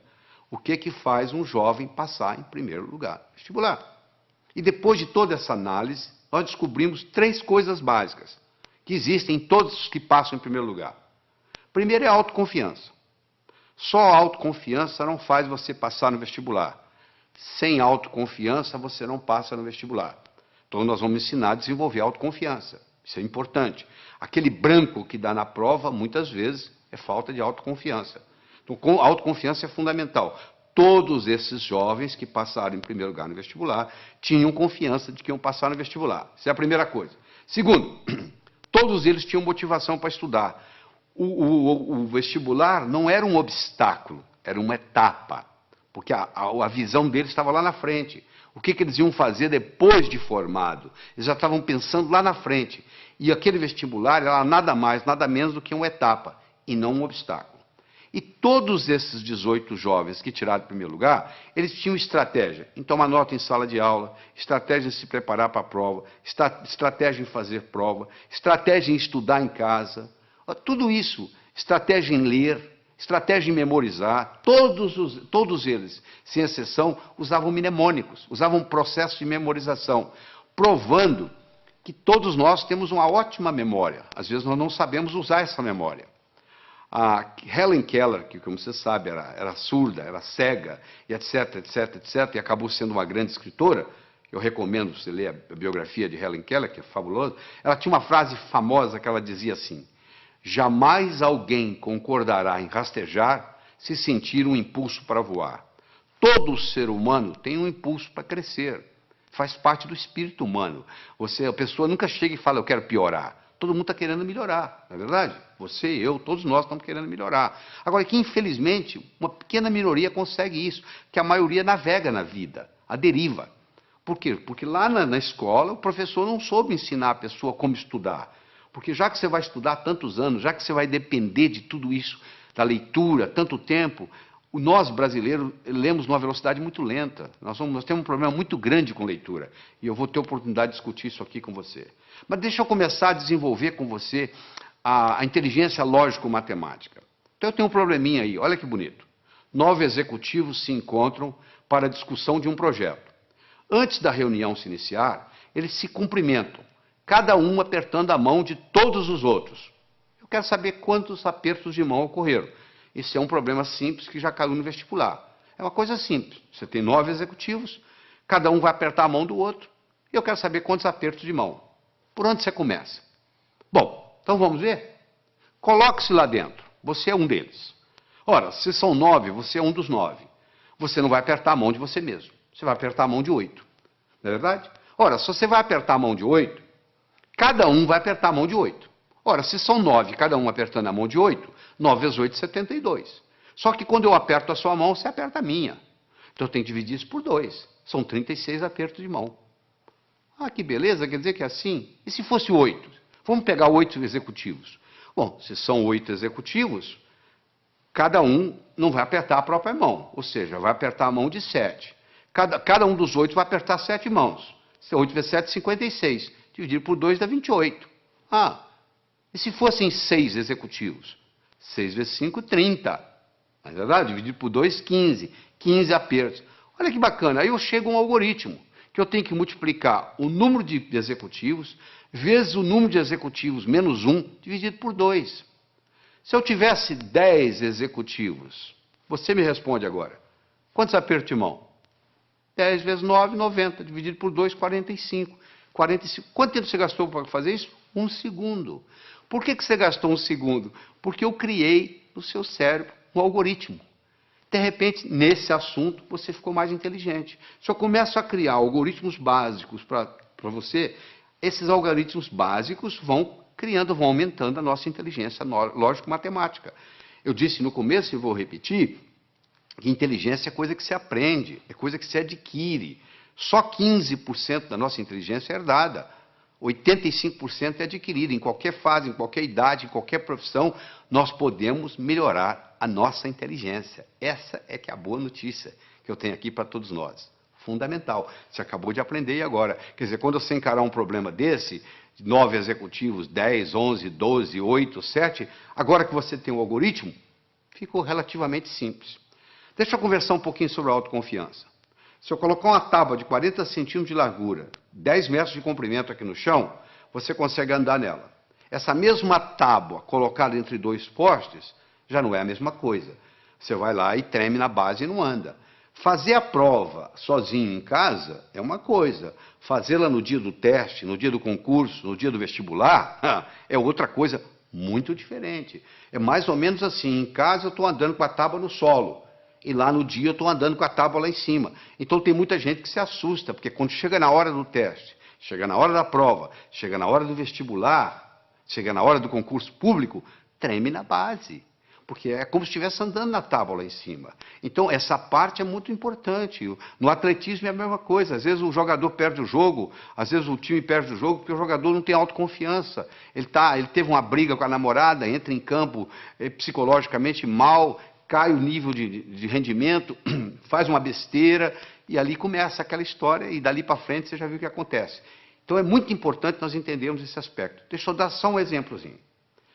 Vamos imaginar que você gosta de futebol, tá? Que você está domingo à tarde assistindo uma partida de futebol. E o seu time, fizeram um pênalti contra o seu time, e o atacante principal do seu time vai bater o pênalti. E ele bate o pênalti, só que a bola pega na trave.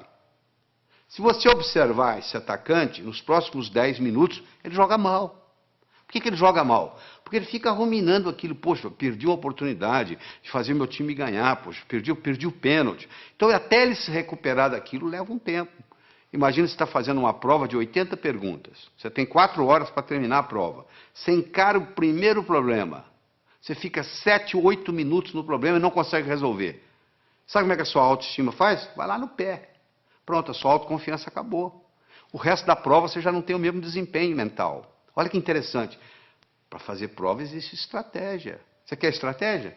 Você lembra quando você era criança, você jogava vareta? Soltava as varetas na mesa? Qual que você pegava primeiro? A mais fácil.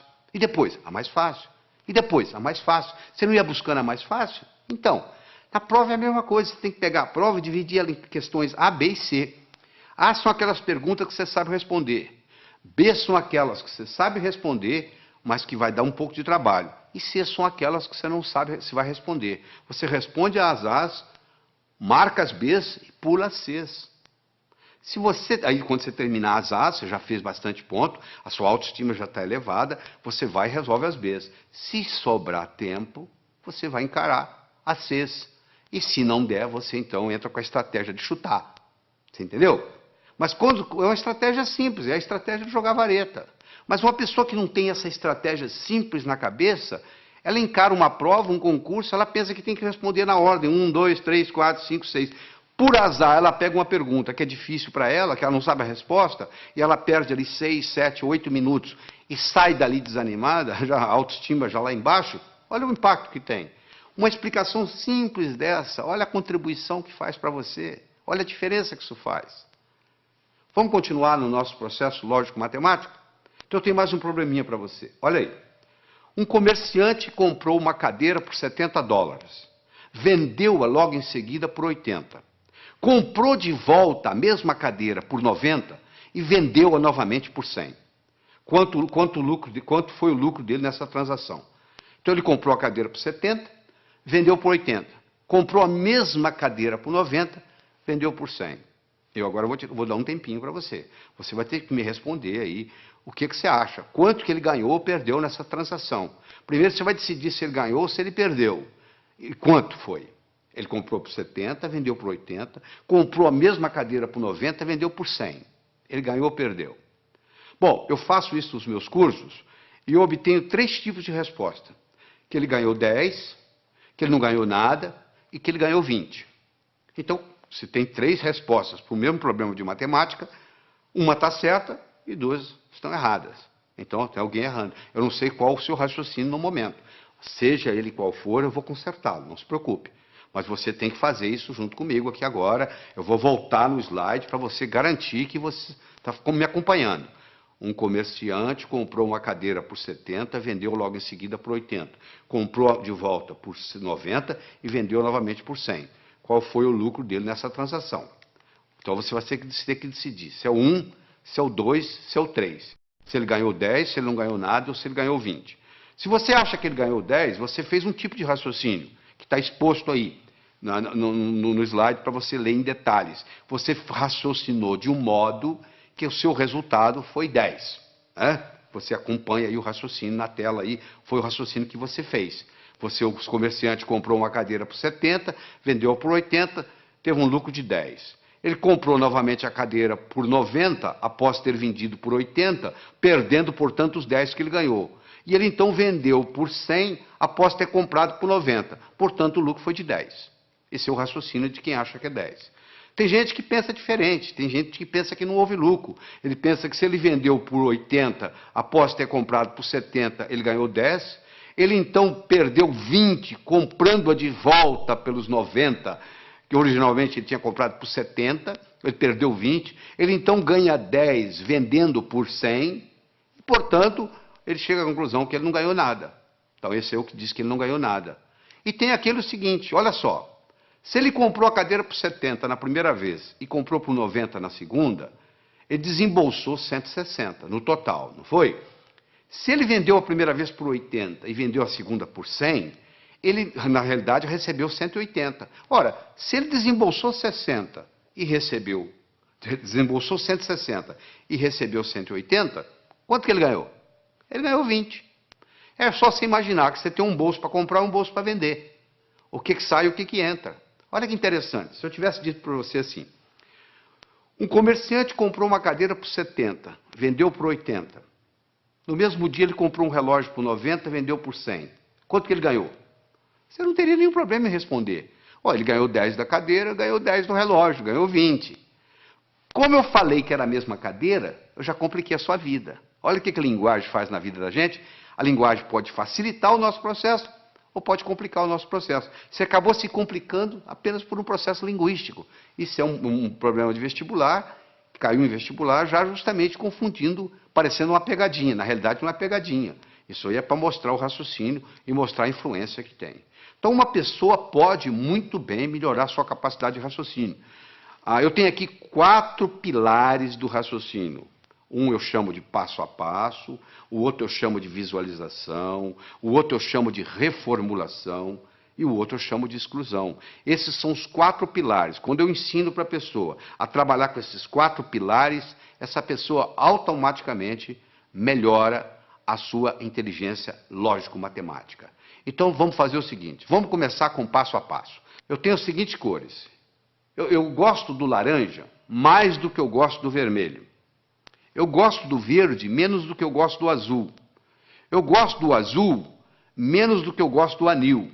Eu gosto do vermelho menos do que eu gosto do violeta. Eu gosto do verde mais do que eu gosto do amarelo. Eu gosto do violeta mais do que eu gosto do anil.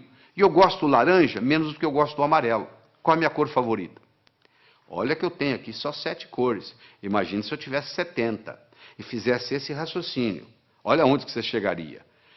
Você pode começar a trabalhar nisso aí, se você vai ficar, tem gente que leva meia hora, 1 hora e não consegue chegar à conclusão, porque não pegou o modelo ainda. Eu vou lhe ensinar o modelo, você vai resolver isso em 10 segundos. Porque é muito simples, olha como é que o modelo é simples. A primeira está escrita assim, eu gosto do laranja mais do que do vermelho. Então laranja passa a ser a minha cor favorita. Eu vou procurar onde é que tem laranja. Vai lá, lá no 7 tem laranja. Lá está dizendo que eu gosto mais do amarelo do que do laranja. O amarelo passa a ser a minha cor favorita.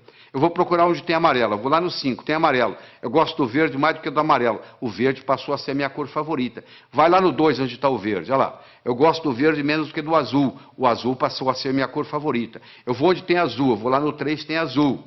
Eu gosto do azul menos do que eu gosto do anil. Anil passou a ser a minha cor favorita. Eu vou lá no 6, olha lá. Eu gosto de violeta mais do que eu gosto de anil. Violeta passou a ser a minha cor favorita. Eu vou lá no 4, onde tem violeta, e confirmo. O violeta gosto mais do que o vermelho. Com a conclusão que eu cheguei, a minha cor favorita é o violeta. Olha que bacana. Na hora que eu criei esse esquema, pronto, agora ficou fácil. Eu tenho um modelo, sabe por quê? Eu aprendi a pensar passo a passo. Esse é um jeito, é aprender a pensar passo a passo. Você já deve ter aprendido o teorema de Pitágoras, né? O quadrado da hipotenusa é igual à soma dos quadrados dos catetos. Se a minha hipotenusa é 5, que no caso aí é o A, o quadrado de um dos catetos é 4, 4 vezes 4, 16, do outro é 3, 3 vezes 3, 9, 16 e 9, 25, o quadrado de 5 é 25. Não é isso? E daí? O que eu vou fazer com esse?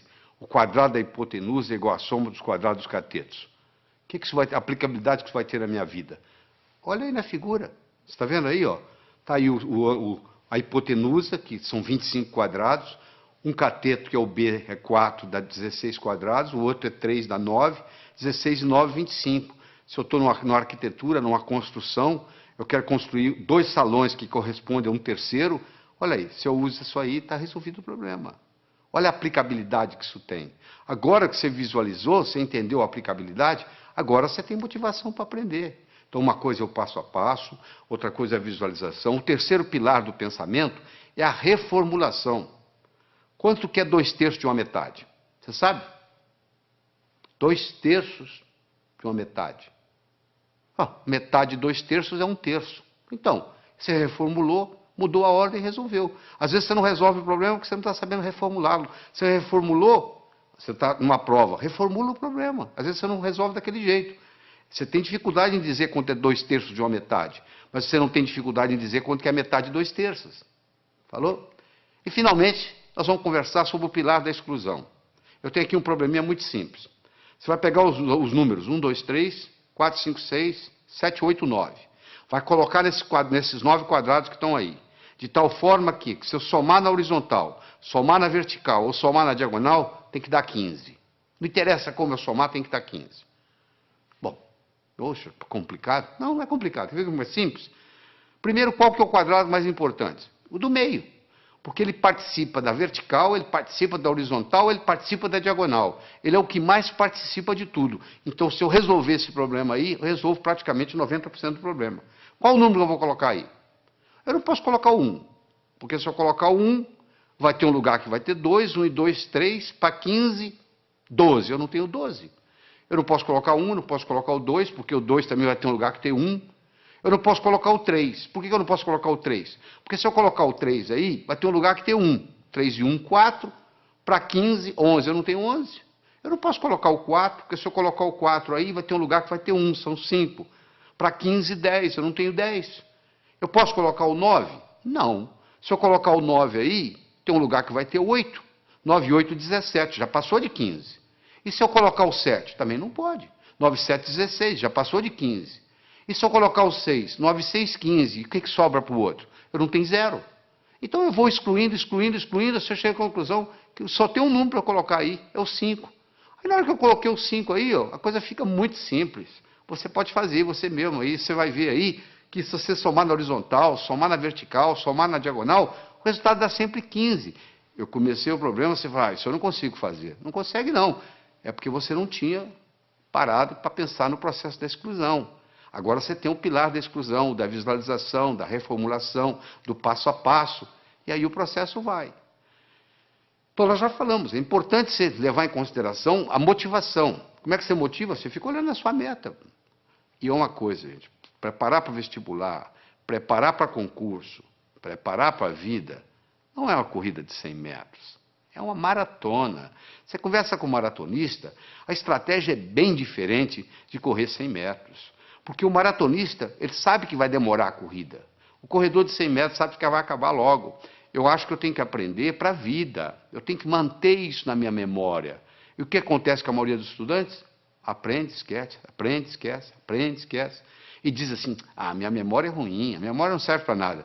Não é só a memória que é ruim, é porque você não sabe usar a sua memória. Deixa eu lhe ensinar 3 segredos. A memória gosta de movimento. Uma coisa é eu pensar num cachorro parado, outra coisa é eu pensar num cachorro correndo. É totalmente diferente.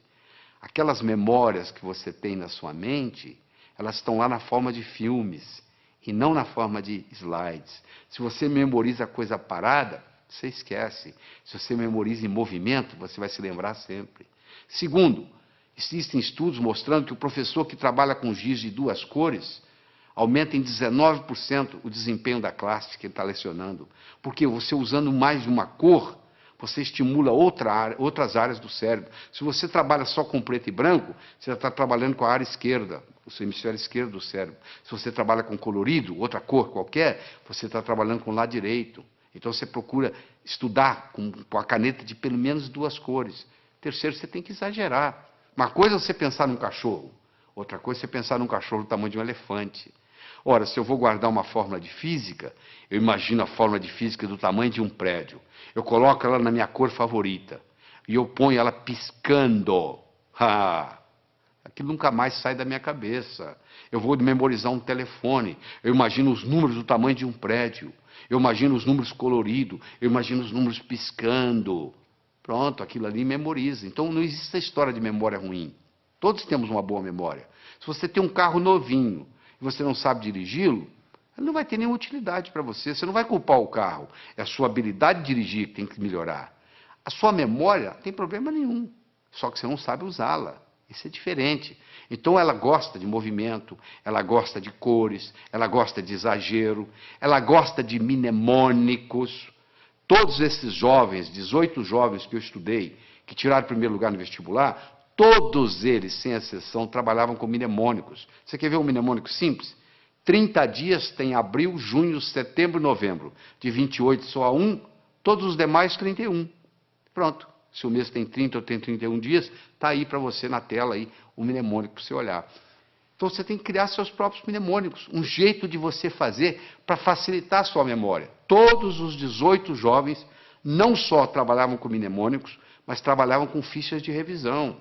Eles faziam verdadeiros baralhos, baralho de física, baralho de química, baralho de biologia, e eles iam colocando aquilo ali, fazendo toda noite antes de dormir, eles faziam uma revisão.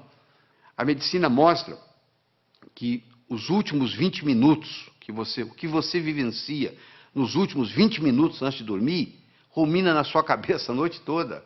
Se você estuda o dia inteiro, vai assistir televisão e vai para a cama, o que vai ruminar não é o que você estudou durante o dia, é a televisão que você assistiu. Então você estuda o dia todo, vai, assista a sua televisão merecidamente, volta à mesa de estudos, estuda mais 10, 15 minutos, aí você vai para a cama, aí você vai passar no concurso, você vai passar no vestibular, porque você está ruminando a noite toda aqueles 15 minutos de revisão, e aí vem a hora da revisão, você tem que ter como se fosse você vai ter que ter um fichário, como se fosse um baralho mesmo, um baralho de física, um baralho de química, um baralho de biologia, e você passa o olho ali, vai passando o olho. Repetição é a mãe do aprendizado, não é verdade?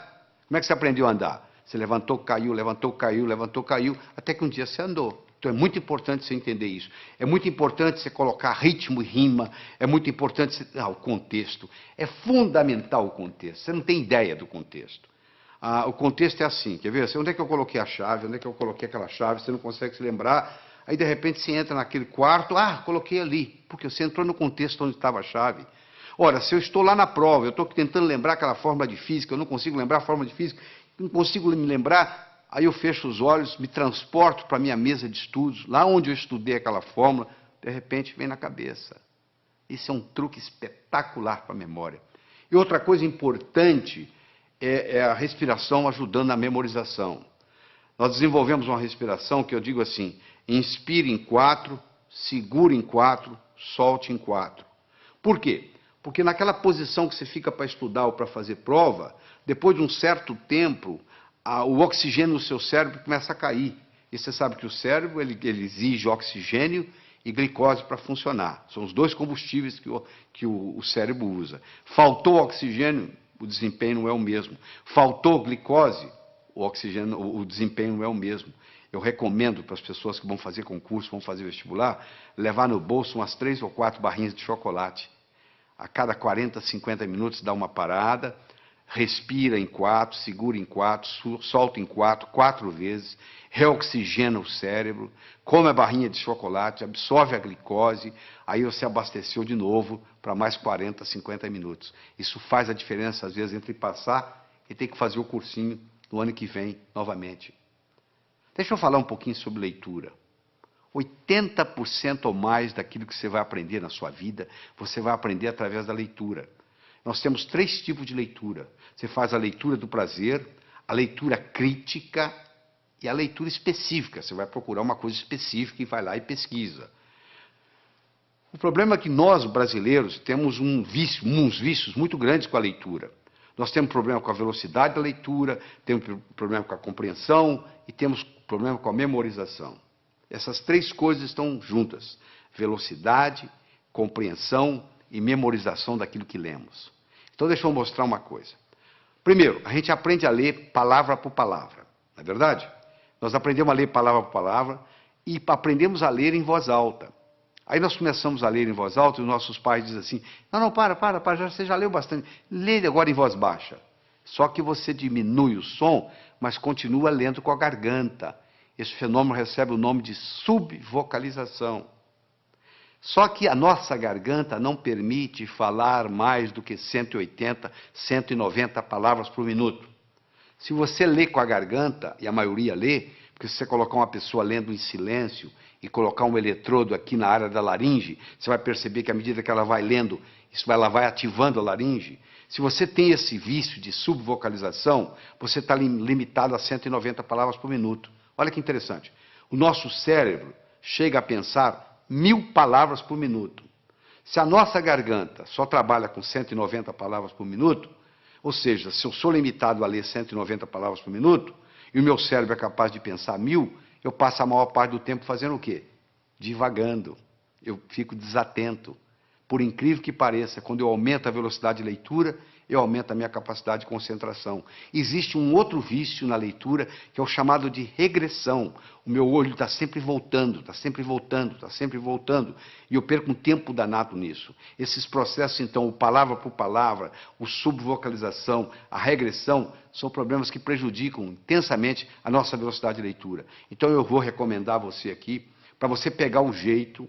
É como andar de bicicleta, você tem que colocar a rodinha primeiro, você vai virar o livro de cabeça para baixo, e você vai ler com as mãos, usando a mão como orientação, e ler de cabeça para baixo. Só para você pegar o jeito, você pegar a mecânica, e no pegar a mecânica, aquilo faz uma diferença.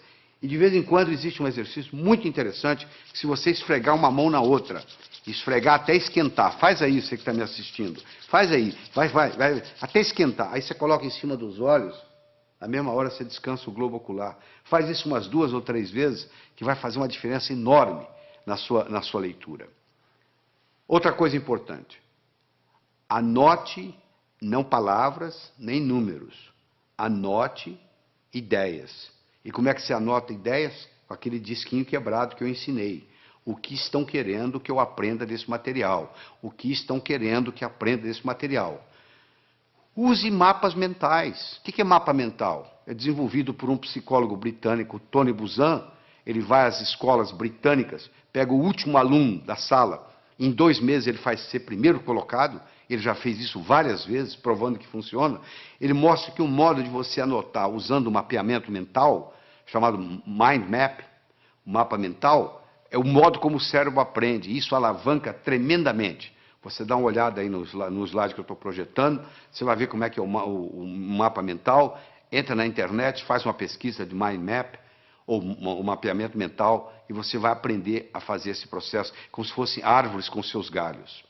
É importante você fazer ficha de revisão, fundamental. Às vezes uma ficha de revisão, você pode colocar tudo que você precisa, todo o conhecimento, naquela ficha de revisão. E só de você bater o olho ali, aquilo vai reforçando, vai reforçando, vai reforçando, e geralmente você faz isso antes de dormir.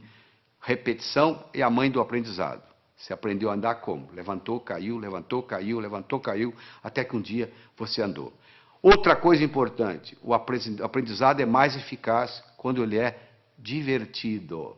Você tem que se divertir. Você não pode estudar de mau humor. Você tem que substituir suas anotações lineares por mapas mentais. Você tem que procurar trabalhar com pelo menos 2 cores diferentes. Você tem que associar sempre a teoria à prática. Você tem que fazer períodos de estudo de no máximo 50 minutos, com mais ou menos 12 minutos de descanso. Depois de 50 minutos, o rendimento cerebral cai tremendamente, você continua a aprender, mas não retém. Faça resumo de ideias em fichas de revisão e revise-as diariamente. Todo esse processo está aí, ó. É você aprender a aprender. Isso é que é importante. É aprender a aprender. Isso é que interessa. Porque depois que você aprendeu a aprender, você se torna o capitão do seu navio, meu amigo. Você aí, o limite, o céu é o limite. Você não vai depender mais de ninguém. Eu espero que, eu acredito que você tenha que assistir esse material de novo,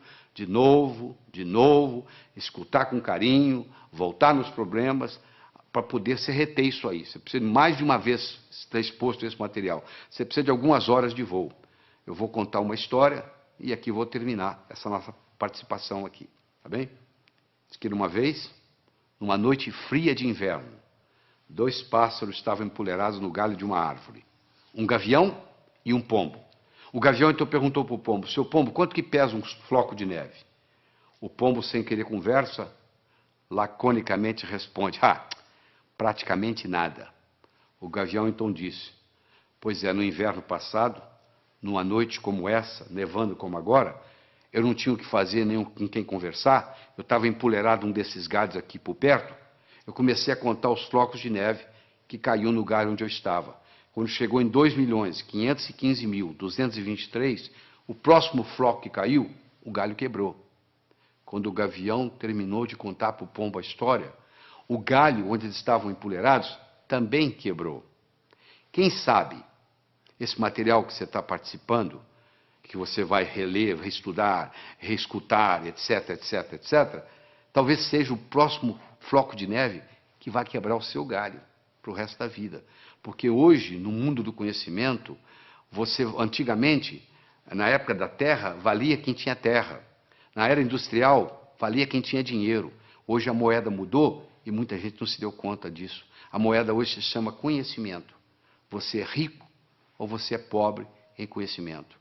Então, você aprendendo a aprender, você alavanca a sua vida para poder adquirir mais conhecimento e, com isso, aumentar a sua riqueza. Evite o mal, faça o bem, viva a sua vida extraordinariamente. Tchau.